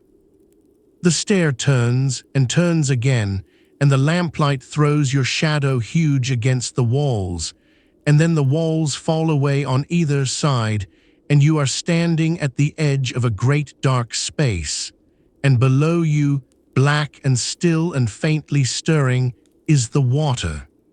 It is a cistern carved into the living rock, vast, deeper and wider than the lamp can show you. The little flame throws a coin of light across the surface, and the surface answers, a soft moving sheen, black water lying in black stone, and beyond the reach of the lamp it goes on into a darkness you cannot measure. They say these cisterns can hold more than 2 million liters, a number so large it means nothing, until you stand at the edge of one in the dark and feel the cold breath of it on your face and understand that it is a lake, a hidden lake, sleeping inside the mountain beneath your feet. And you can hear it. That is what you came down for. Over the silence of the deep rock there is a sound, faint and constant and very pure. The sound of running water, somewhere in the dark, water moving through channels carved in stone, trickling and chiming and pouring softly into the great still pool. It never stops. Day and night, summer and winter, while the fortress prays and eats and sleeps and trains, the water comes. It comes from the high slopes, from the springs in the mountain shoulders above, and it runs down through a channel the engineers of the order cut through the limestone with their hands. A long tunnel, they say, the length of nearly 200 paces, wide enough for a man, carved through the bone of the mountain, so that the spring water of the high ground is led, in the dark, down and down, into the cisterns of the fortress, where it waits. You crouch at the edge and you listen, and the sound of it does something to you that is hard to name. It is the sound of the fortress being alive. A castle can have the highest walls in the world, and the bravest men, and the deepest stores of grain, and still it can be killed slowly, terribly, by thirst. An army does not need to break your walls if it can cut your water. And so the cleverest, most patient work of all the work that built this place went into this, into making certain that the water could never be cut. The springs are high on the mountain, inside the order's own ground. The channel runs underground, where no enemy can reach it or foul it. The cisterns lie deep in the rock, cold and clean and vast. Let the armies come. Let them fill the whole valley below and sit there for a year, for 2 years, for 10. The water will keep coming in the dark, through the stone, chiming softly into the pool, and the fortress will drink, and the fortress will live. It is the same lesson as the terraces and the storerooms, the same lesson written one more time in one more place. Need nothing from outside. Hold everything you need within your own walls, within your own rock. The grain grows on your own terraces. The water rises from your own springs. The light comes down through your own chain. And so the world below, with all its armies and all its viziers and all its certainty, has no hold on you, because there is nothing it can take away that you cannot replace from inside yourself. That is what it means to be unconquerable, not high walls, not brave men, self-sufficiency, total and patient and deep, the independence of a thing that has, within its own body, everything it needs to go on living. The water chimes in the dark. You let the sound fill you. There is something in it that is almost like the prayer, almost like the prostration, the small, clear, constant voice of a thing that simply continues, that does not boast and does not tire, that has been falling into this pool every hour of every day for longer than you have been alive, and will go on falling long after you are gone. The mountain holds the water keeps the fortress keeps you. And you, crouched at the black edge with your small lamp, are held inside all of it, a single brief warm thing inside the cold patient stone, listening. You could stay here a long time. The dark is restful, and the water sound is the most peaceful thing you have heard all day, even than the prayer, because the prayer is made by men and this is made by the mountain. But the cold is real, and it is rising up out of the water into your bones, and the stars are still waiting above, in the clear air, where you mean to go. You straighten, you lift the lamp. You take one last look at the black water lying in the black stone, the coin of light shivering on its surface, the dark going on past the reach of any flame. Then you climb the cut stair again, up out of the cold, deep breath of the cistern, up toward the cold, clean breath of the open sky, the sound of the water fading behind you, never stopping, into the dark. Chapter 13. The Astronomer and the Stars. You come out onto the high battlement, and the sky takes your breath away, as it does every time, as it will every time for as long as you live here. There is no warning for it, no matter how often you climb. One moment you are in the close dark of the stair, and the next you step out into the open air at the top of the world, and above you the whole vault of heaven is blazing. Not the dim, scattered stars of the lowland nights, where the haze and the cooking smoke of the towns dull the sky to a few weak points. Here at the top of the mountain, above the valley fog, in air so thin and so cold, and so clean that it seems to hold nothing at all between you and the depths of the sky, here the stars are beyond counting. They crowd the dark. They lie in drifts and rivers across the black, thick as sand, thick as the seeds in a pomegranate, and among them runs the great pale road of light that the old peoples called the River of Heaven, a band of soft brightness made of more stars than any man could ever number, spilled across the whole arch of the sky from one dark horizon to the other. You stand, and you tilt your head back, and you simply look, and the cold air pours into you, and for a while you are nothing but a pair of eyes lifted to the light. There is a crescent moon low in the west, thin and sharp as a paring, going down toward the dark shoulders of the peaks, and where it touches them the snow catches a little of its light, a faint cold gleam along the high ridges. Below the battlement, far below, the fog lies in the valley like a second sea, soft and gray and lit faintly from above by the stars, and out of it rise the black islands of the lower mountains. You are above the weather. You are above the world. There is only the stone under your feet, and the cold in your lungs, and the immense blazing silence overhead. You are not alone on the battlement. A little along the wall, in the deeper shadow of a tower, there is a figure robed still, his head tilted back like yours, but where you only look, he is doing something more. He has an instrument with him, a thing of brass and graduated arcs, and he sights along it toward a particular star, and he holds it steady and reads it, and makes a mark on a tablet and sights again. He is one of the scholars, one of the learned men who come to this mountain for its library and its quiet and its clear high air, and what he is doing is measuring the heavens, tracking the slow wheel of a star across the sky, noting the exact angle of its rising, building mark by patient mark, night by patient night, a record of the motions of the lights above. For the order are astronomers. It is one more of the things the world below would never guess about the feared men of the mountain.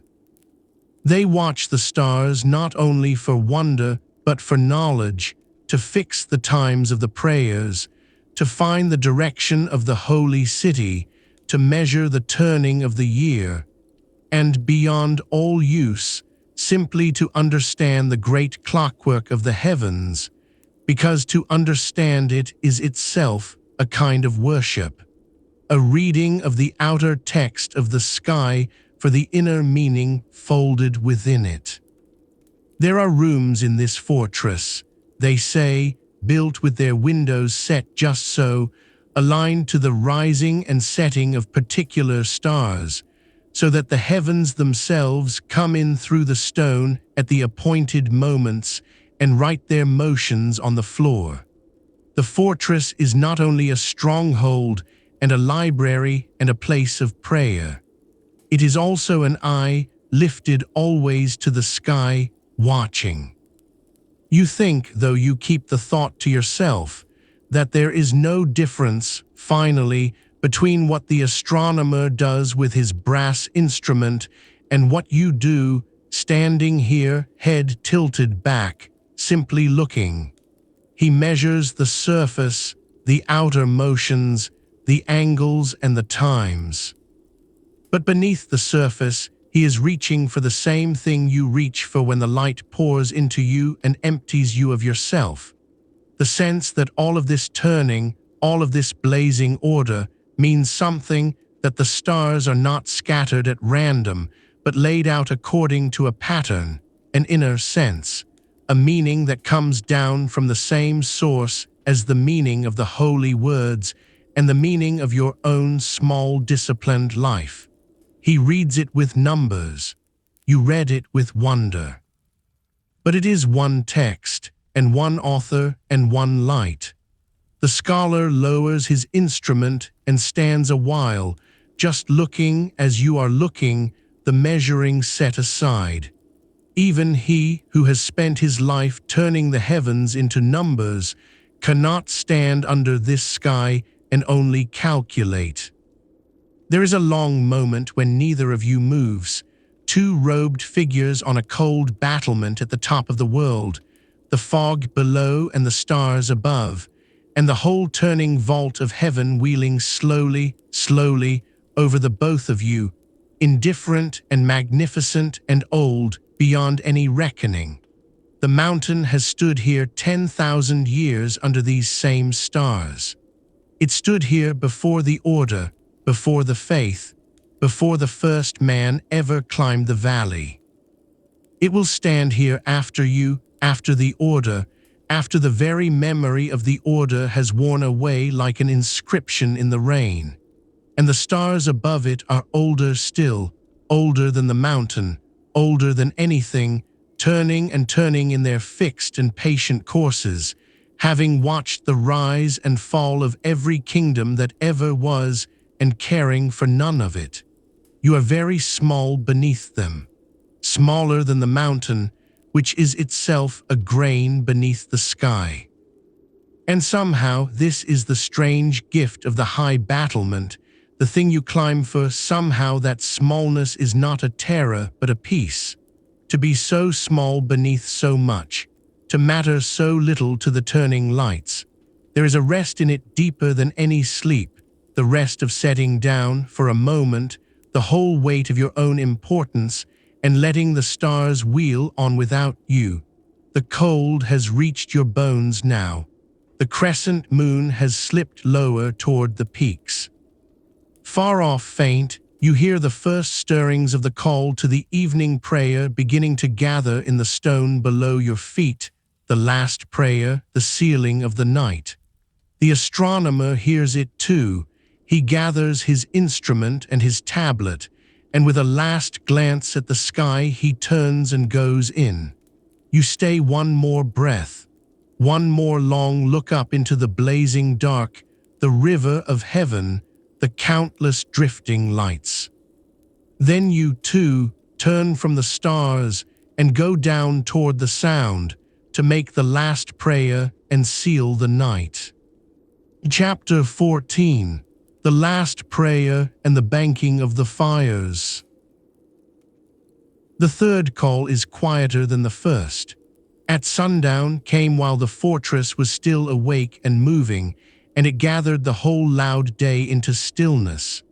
But this one, the evening prayer, the last of the three, comes into a fortress already half asleep, and so it does not so much summon as confirm.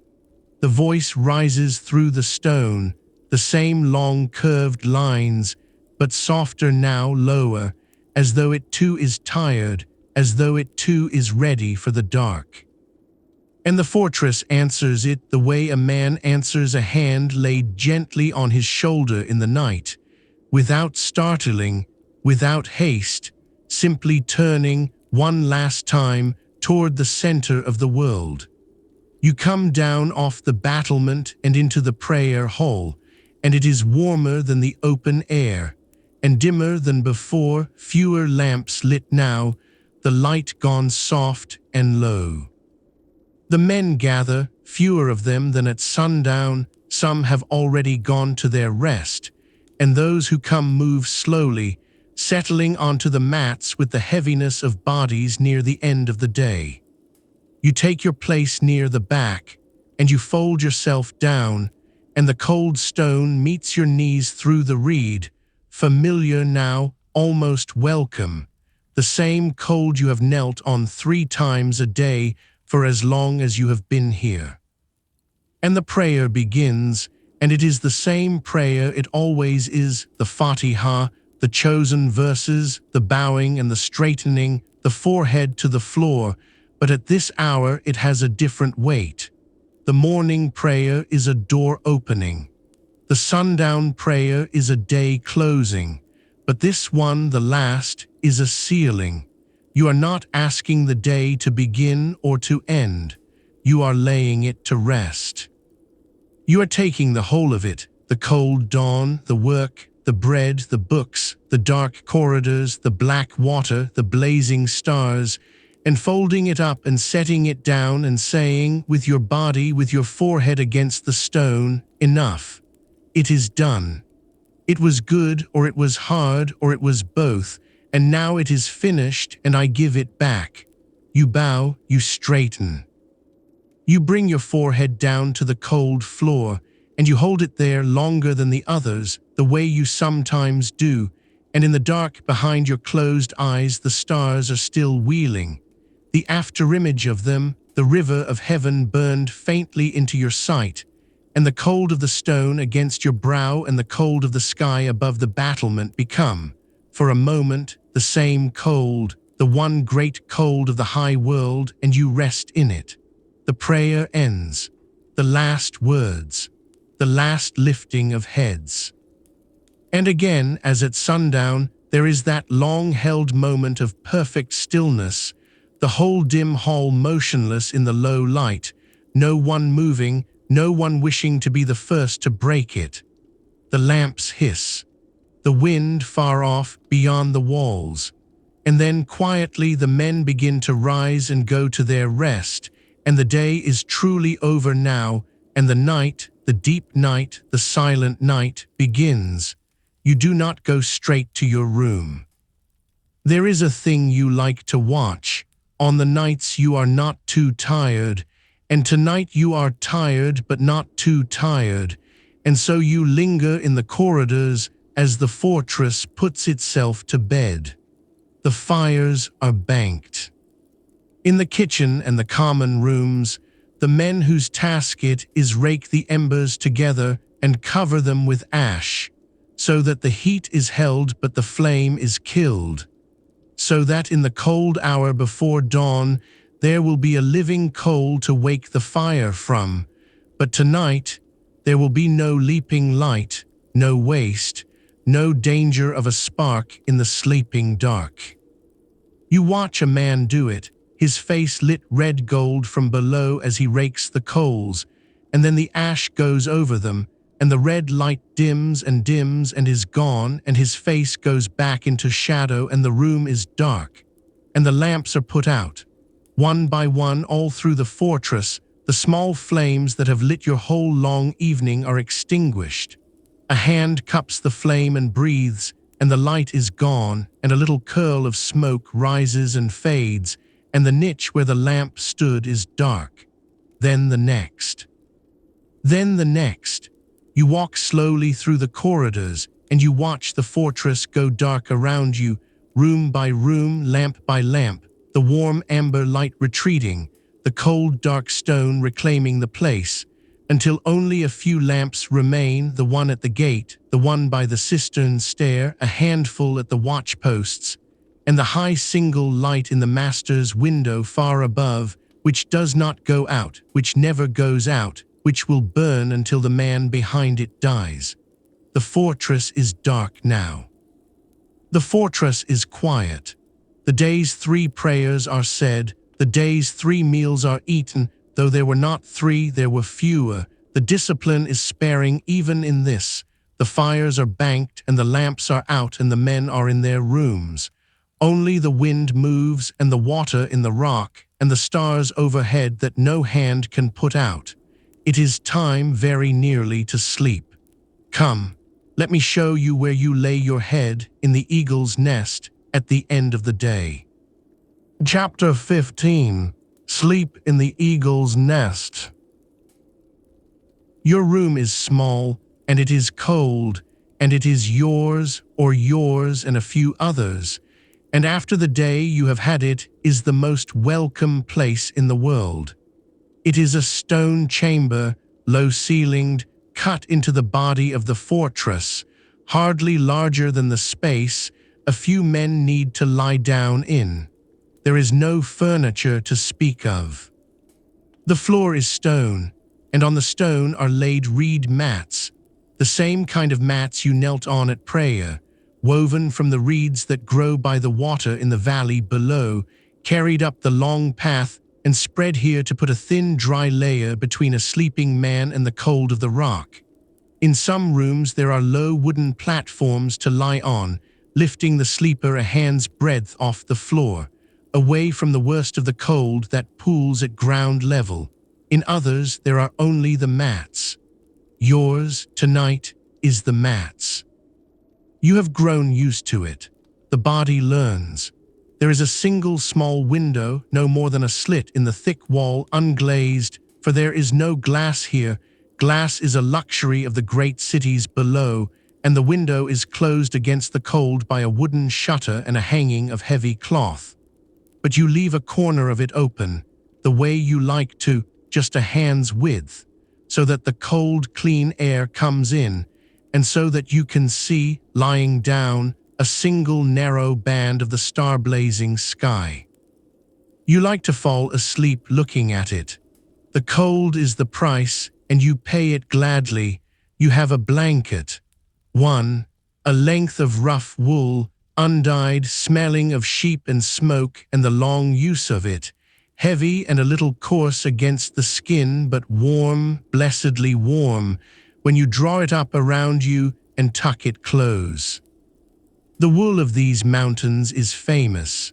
The flocks graze the high pastures all summer and grow thick coats against the cruelty of the winter. And the wool that warms you tonight came off the back of an animal that knew this same cold. And there is a rightness in that, a closing of a circle, the cold of the mountain held off by the gift of a creature of the mountain. You lie down on the mat, and you draw the wool up, and you arrange yourself against the cold, knees a little bent, hands tucked in, the way you have learned, the body folded small to keep its own warmths. The stone takes a long time to stop being cold beneath you, but your own warmth, trapped under the wool, slowly fills the space, and after a while the shivering stops, and a deep heaviness begins to come up through your limbs, the good heaviness of a body that has worked and climbed and knelt and studied, and is now, at last, allowed to stop. Around you, the others are settling too. You can hear them in the dark, the rustle of a mat, the soft sigh of a man lying down, the slow deepening of breath as one by one they cross over into sleep. There is no talking. After the last prayer, there is never talking. The discipline holds even here, even now, into the very edge of sleep. It is not a harsh silence. It is a shared one. A roomful of tired men keeping a quiet together, each alone in his own dark, but all of them held in the same larger dark, the same stone, the same mountain, the same chain of light running up through the night to the Master's lamp, and beyond it to the hidden Imam, and beyond him to God. You are alone and you are not alone. Both are true. Both are a comfort. Somewhere out in the corridor, you hear soft footsteps pass, slow, unhurried, a single man walking the dark passages. It is the watch, but not the watch of the walls. This is the watch of the silence. Or a senior walking the sleeping quarters, not to guard against an enemy, but to keep the peace whole, to be a quiet presence in the dark, to make sure the silence after the last prayer is kept by all. You hear him pass your door, his footfalls soft as the lessons taught him, and then fade, and then he is gone, deeper into the fortress, and the silence closes again behind him, complete. You lie in the warm dark under the rough wool, and you look at your hand's width of stars through the slit of the window, and you let the day come back to you in pieces, the way it does at the edge of sleep, unbidden, out of order. The wind on the high ground at dusk, the single lit window, the murmur of the Sundown Prayer, and the cold of the floor against your forehead, the bread, torn and warm, the Arabic letters under your sore hand, the silent crossing of the dark corridor. The amber light on 1,000 books, the black water lying in the black stone, chiming softly in the dark, the blazing river of heaven over the battlement, and the scholar with his brass instrument, and the smallness that was somehow a peace. A whole day, one day, already passing into memory, already half a dream. Tomorrow there will be another, almost the same. The cold dawn and the prayer, the work and the bread, the books and the dark corridors and the stars. Day after day, the same shape, the same discipline, the same slow, patient becoming, and you understand, lying here, that this sameness is not a poverty either, any more than the plain food was a poverty. It is the shape that holds you. It is the riverbed through which your life runs. Most of these days will be exactly like this one. Most of them will hold no blade, no mission, no errand down the mountain into the world of viziers and crowds. Most of them will be only this, cold and prayer and bread and books and stars and sleep, a life of patience and study and quiet in the highest, stillest place in the world, and that you think, the last clear thought before the heaviness takes you under, that is enough, that is more than enough, that is perhaps the whole of what you came up the mountain to find. The band of stars blurs in the window. The wool is warm. The breathing of the others is slow and even all around you. The mountain holds you in its cold stone hands. You sleep. Chapter 16. The Valley Far Below. But sleep does not come all at once, and there is a stretch of the night. You will not remember it in the morning. when you drift just beneath the surface of it, half here and half gone, and in that drifting your mind floats out through the slit of the window and down the sheer rock, down into the valley you cannot see, to wander among the things that are happening in the dark below while you lie warm on your mat above the world. Far down there, beneath the sea of fog, the valley is sleeping too. There are villages along the floor of it, scattered the length of the long green valley, small clusters of flat-roofed houses of mud and stone, and in them sleep the ordinary people of the farmers and the herders and the craftspeople, the families who have lived in these folds of the mountains for longer than anyone can remember. They are your people in their way. Most of them hold the same faith you hold. Most of them look up to the same mountain, the same chain of light. Most of them sent their grain up the long path this autumn, and some of them sent their sons, and one of those sons is you perhaps, or might have been. They sleep now in the fog, under their own rough blankets, by their own banked fires, while you sleep above them in the clear, cold air. You can almost hear it in your drifting half-sleep, the sounds of the valley night that you have heard before, on the rare days you went down, that you carry in your memory now and play back in the dark.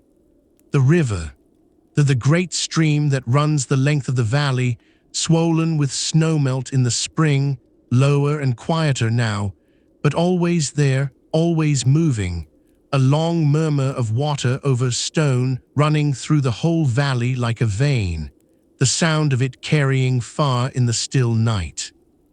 A dog barking somewhere once, twice, and then thinking better of it and falling quiet.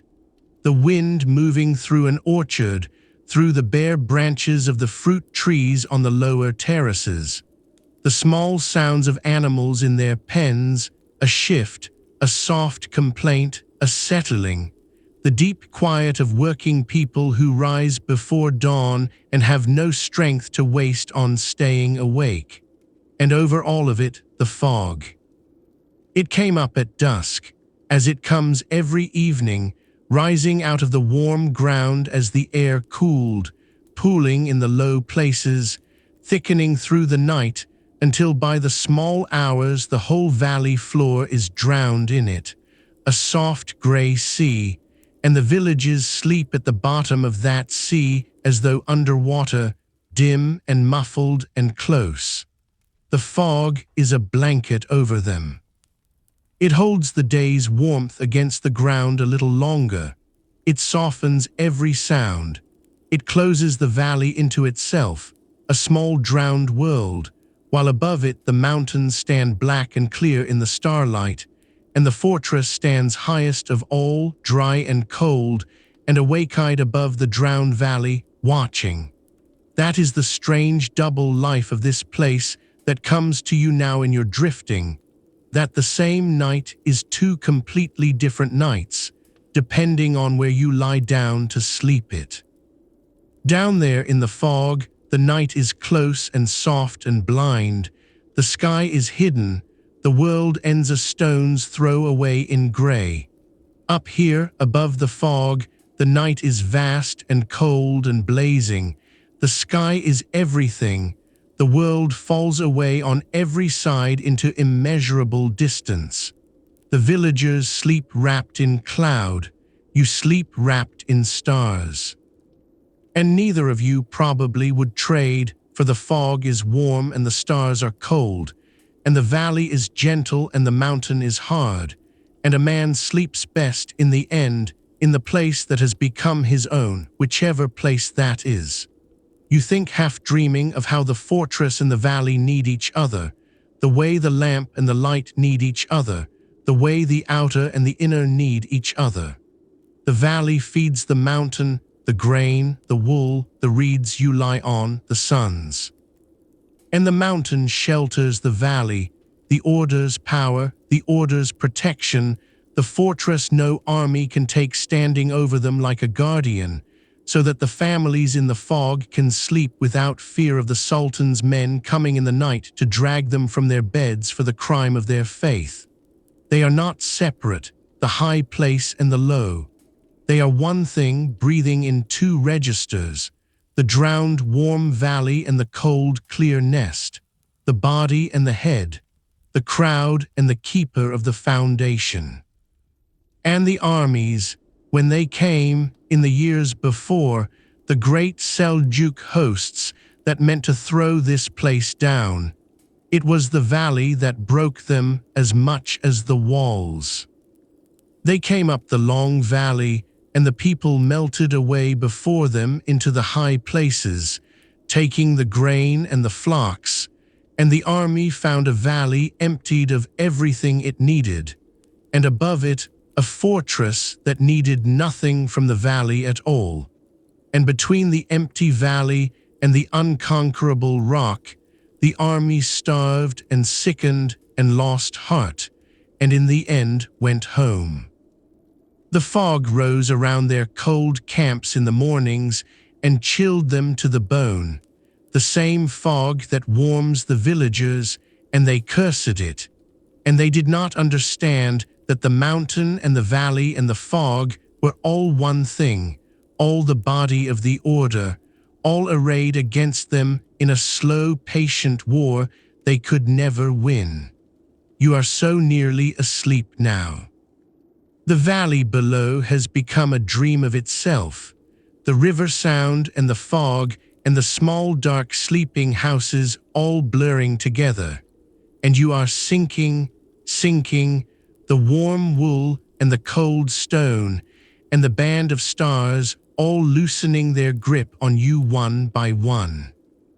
The last thing you are aware of, before it lets you go entirely, is the sound of water, though whether it is the river far below in the valley, or the spring chiming in the cistern deep in the rock beneath you, or only the memory of both braided together in the closing dark, you can no longer tell, and it no longer matters, and you let it carry you down. You sleep, and the valley sleeps below you, and the fog holds the low world, and the stars hold the high one, and the mountain holds them both. Chapter 17. The Weight You Carry. Deep in the night you half-wake, the way a man does, for no reason, a shift of the body, a change in the cold, the wool slipped from a shoulder, and for a little while you lie in the dark, not quite asleep and not quite awake, and your mind, loosened by the night, turns to the thing it always turns to in this hour, the weight you carry and why you carry it gladly. The world below calls it obedience. They say the men of the mountain obey without question, that they have given up their wills, that they are tools in the hand of the master, moved like pieces on a board. And from the outside you suppose it must look exactly like that. A man who will go down into a hostile city and wait there for months, and then, at a word, spend his own life to strike a single blow. What is that, the world asks, but the death of the will, the surrender of a man into a thing that is no longer a man? But it is not that. Lying here in the dark, you know it is not that, and you turn the truth of it over in your mind the way you turn a smooth stone in your hand. It is not that you have given up your will. It is that you have spent it, once, decisively, on a single great choice, and now you are living inside that choice the way a man lives inside a house he has built. The world imagines that obedience is the absence of thought, but the obedience of the mountain begins in thought, in the deepest and hardest thought there is. The master did not teach you to stop questioning. He taught you to question everything, to look at the caliph in his palace and ask, who told you that you hold the truth? To look at the sultan with his armies and ask, by what right? To look at the scholars of the great mosques, each certain of his own reading, and ask, and how do you know? He taught you a doubt so deep and so total that it swept the whole world clean of false authority, that left not one outside voice, standing with any claim on your belief. And only after the doubt, only after you had refused every false light, every borrowed certainty, every voice that said trust me without holding the keys, only then, into the great cleared silence the doubt had made, did the one thing come that you could not doubt. The chain, the light coming down from God through the Imam, the single thread of true meaning running through a world of false meanings, the keys to the inner sense that no caliph and no sultan and no scholar held. You did not believe it because you were told to. You believed it because, having doubted everything, it was the one thing left standing. Your faith is not the absence of doubt. Your faith is what doubt could not destroy. Do you see, then, why the obedience does not weigh on you the way the world thinks it must? You are not a man who never questioned and so submits out of ignorance. You are a man who questioned everything and found, at the bottom of all his questioning, one thing worth giving himself to. The villager in the fog obeys his Lord because he was born to it and knows no other way. But you who lie here on a cold mat, having read in the library, having learned the languages, having been taught to doubt the whole loud certain world, you obey out of the freest act a man can make. The choice, after refusing everything false, of the one thing true. There is no chain on you that you did not forge yourself, freely, with your own hands, out of your own hard thought. And a chain a man forges himself, and fastens himself out of love, is not a chain at all. It is the shape of his own freedom. That is the weight you carry, half waking in the dark. It does not feel like a weight. It feels like the keel of a ship, the heavy thing low down that lets the ship stand up to the wind, that keeps it from being blown over, that turns the force that would capsize it into the force that drives it forward. Without the keel, the ship is at the mercy of every gust. With it, the ship can sail into the very teeth of the storm and not be thrown down. Your obedience is your keel. The world below, with all its winds, its threats, its bribes, its terrors, its thousand competing claims on your soul, cannot capsize you, because you carry, low and deep and freely chosen, the one heavy certain thing that holds you upright. And so even the hardest thing, even the thought, which comes to you sometimes in this hour and which you do not flinch from, that you may one day be asked to spend your life, even that does not break the calm. Because a life freely given is not a life lost. You decided, long before any errand could ever come, that this single life was a coin you held loosely, ready to lay down in service of the one thing you found worth serving. The deciding is done. It was done in the great cleared silence after the doubt. Whatever comes now comes to a man who has already made his peace, who carries his death in his open hand, and so is not afraid of it, who is, for that very reason, the freest man in the whole fearful world. The cold has settled again. You draw the slipped wool back up over your shoulder and tuck it close, and the warmth gathers again beneath it, and the heaviness begins to come up once more through your limbs. The thought has not troubled you. It has steadied you the way it always does, the way the keel steadies the ship. You are held by the wool, by the stone, by the mountain, by the chain of light, by your own free and finished choice, held on every side. Your eyes close. The band of stars in the window has wheeled a little. The river of heaven flowed a little further across the slit. The night is far gone now, the deepest part of it, the part that belongs to no one.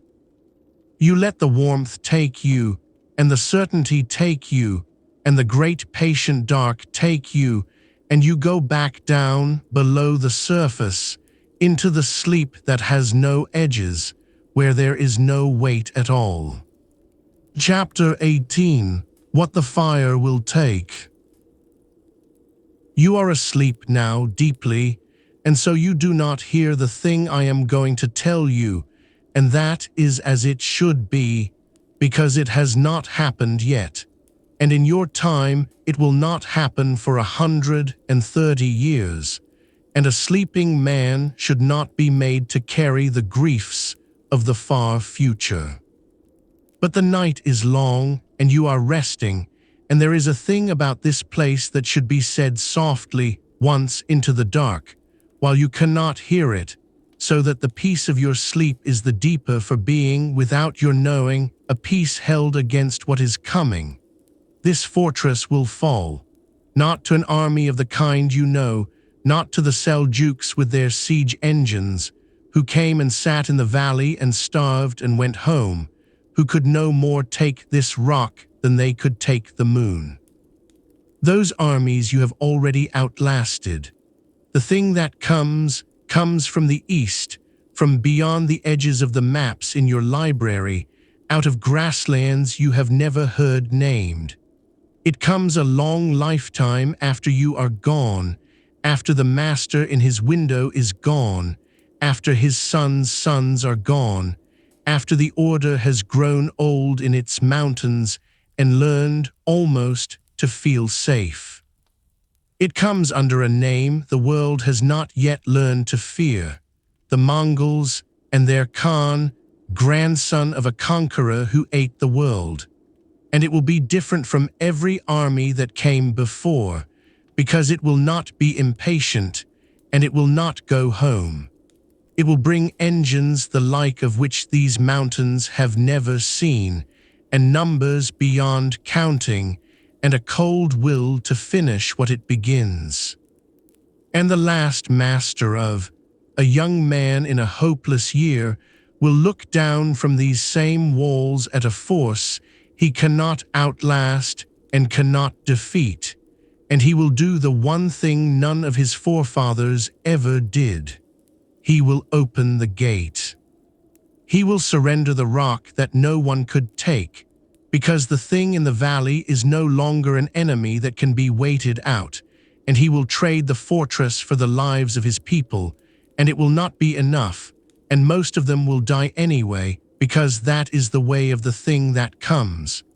And then, and this is the part I tell you most softly, the part that should be wept over more than the walls, then they will come for the library, the great room you sat in tonight, the smell of ink and stone, the amber light on 1,000 pages, the commentaries and the philosophy and the astronomy, the translated Greeks, the histories of vanished kingdoms, the master's own life written in his own hand, the whole gathered memory of the order and of much of the world besides, all of it, hoarded on this cold mountain across 2 centuries like grain against a winter, kept safe through every siege, the one truly irreplaceable thing in all the fortress. There will be a scholar in the conqueror's train, a historian, a man who loves books even as he serves the men who burn them, and he will beg to be let into the library before the end, and he will be allowed, and he will walk these shelves with his heart breaking, knowing he can save only what his 2 arms can carry, and he will choose a chronicle of the fortress, the master's biography, a double handful out of an ocean, the splinter of the whole, and he will carry them out into the cold. And then they will burn the rest. It will burn for 7 days. 7 days and 7 nights the fire will stand in the library, and the manuscripts that took 200 years to gather will take a week to become ash and smoke rising off the mountain into the indifferent sky. The inner history of the order, everything the order knew of itself, in its own words, told by its own hand, nearly all of it will go up in those 7 days.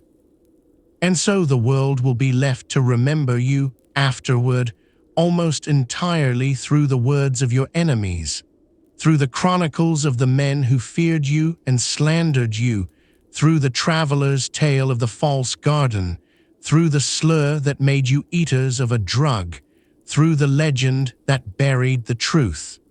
The fire will take the truth and leave the legend, because the legend lived in other men's books, and the truth lived only in yours. That is the grief of this place, sleeper, and it is why I tell it to you only now, only softly, only while you cannot hear. Not the falling of the walls, walls fall, all walls fall, the mountain itself will fall in some unimaginable age. But the burning of the words, the loss of the inner meaning, the very thing you were taught to treasure above the outer, the loss of the whole order, so that only the remained, the surface, the legend, the slander, the lamp without the light. And yet, hear the other thing, before I let you sink back down. The fire did not take everything.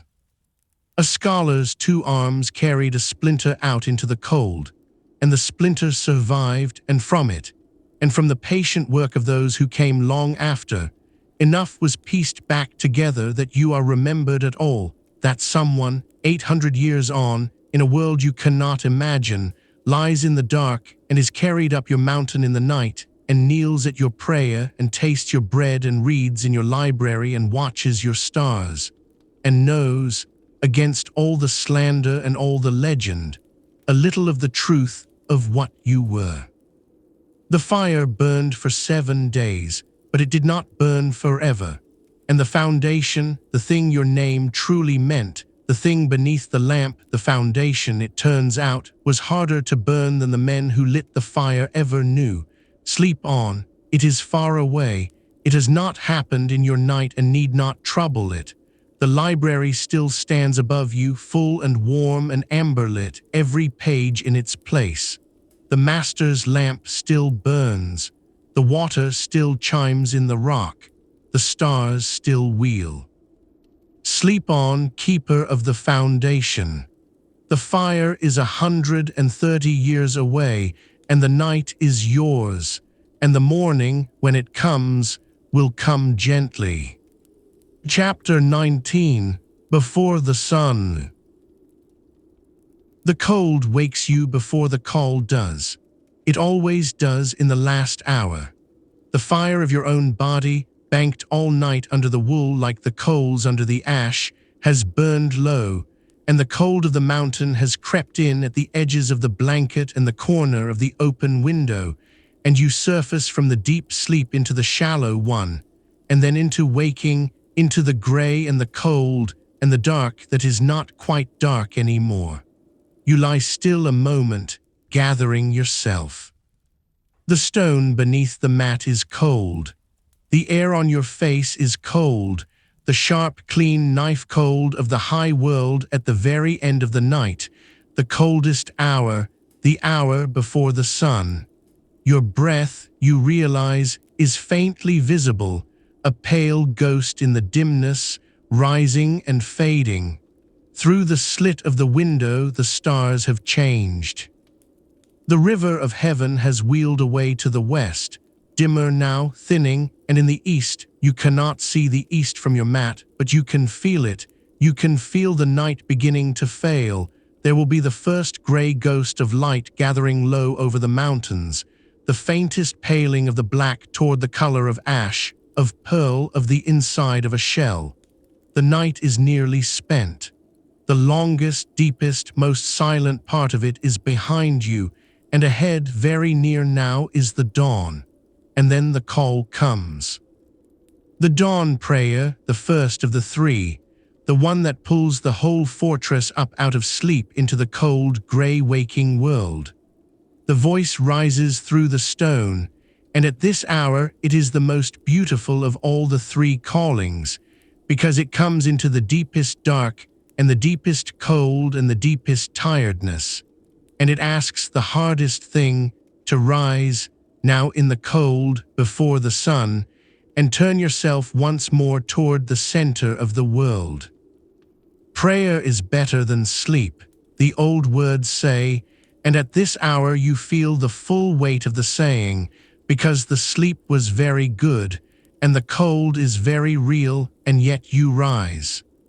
You sit up, and the wool falls away, and the cold takes you fully, and you gasp a little at it, and then you make yourself move, because movement is the only answer to the cold.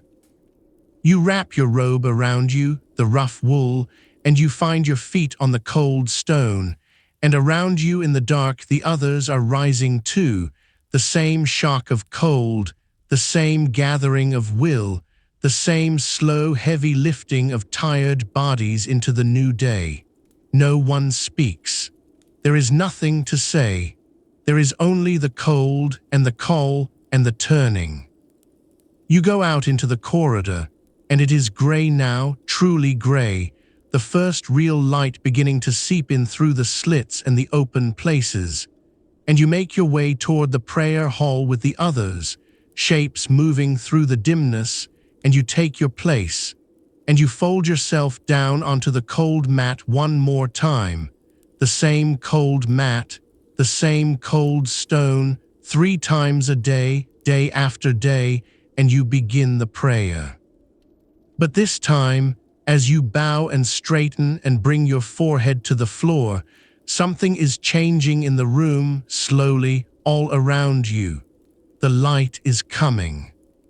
Through the narrow windows the grey is warming, almost imperceptibly, toward the faintest gold, and the dark shapes of the men around you are becoming, breath by breath, more solid, more real, edged now with the first true light, and the cold stone under your forehead seems to grow, very slightly, less cold, as though the coming sun were already reaching toward it from below the edge of the world. You pray and the world grows visible around your prayer, and the two things become one thing, the turning toward God and the turning of the night into day, the same motion, the same slow, inevitable coming of the light. And when the prayer is done, when the last forehead lifts and the last word is said, you do not go back to your room. You go out through the cold corridors, up the worn stair, out onto the high battlement where you stood last night under the blazing stars, and you look to the east. The stars are nearly gone now. Only the brightest still hang in the paling sky, and even they are fading as you watch. And along the eastern horizon, behind the black wall of the far mountains, the light is gathering, a band of grey-violet deepening upward into the last of the night, and below it, sharpening, a line of pale gold. And as you stand there in the cutting cold with your breath ghosting before you, the line of gold strengthens and spreads, and the highest peaks to the east catch it first, their snow flushing the faintest rose, and then the light comes down the mountains toward you, slowly, slowly, peak by peak and slope by slope, the long-awaited gold pouring down into the high world. Below you the valley is still drowned in fog, grey and soft and sleeping, the villages still wrapped in cloud and dark. The light has not reached them yet. It reaches the high places first. It reaches you first, here on the bone of the mountain, above the fog in the eagle's nest, where the dawn always comes earliest and the dark always comes latest, where you live closer to the light than anyone in all the valley below. The sun is not up yet, but it is coming.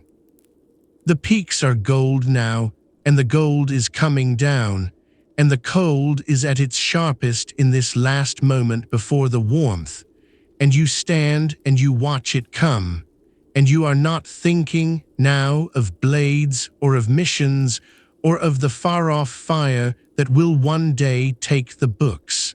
You are thinking of nothing at all.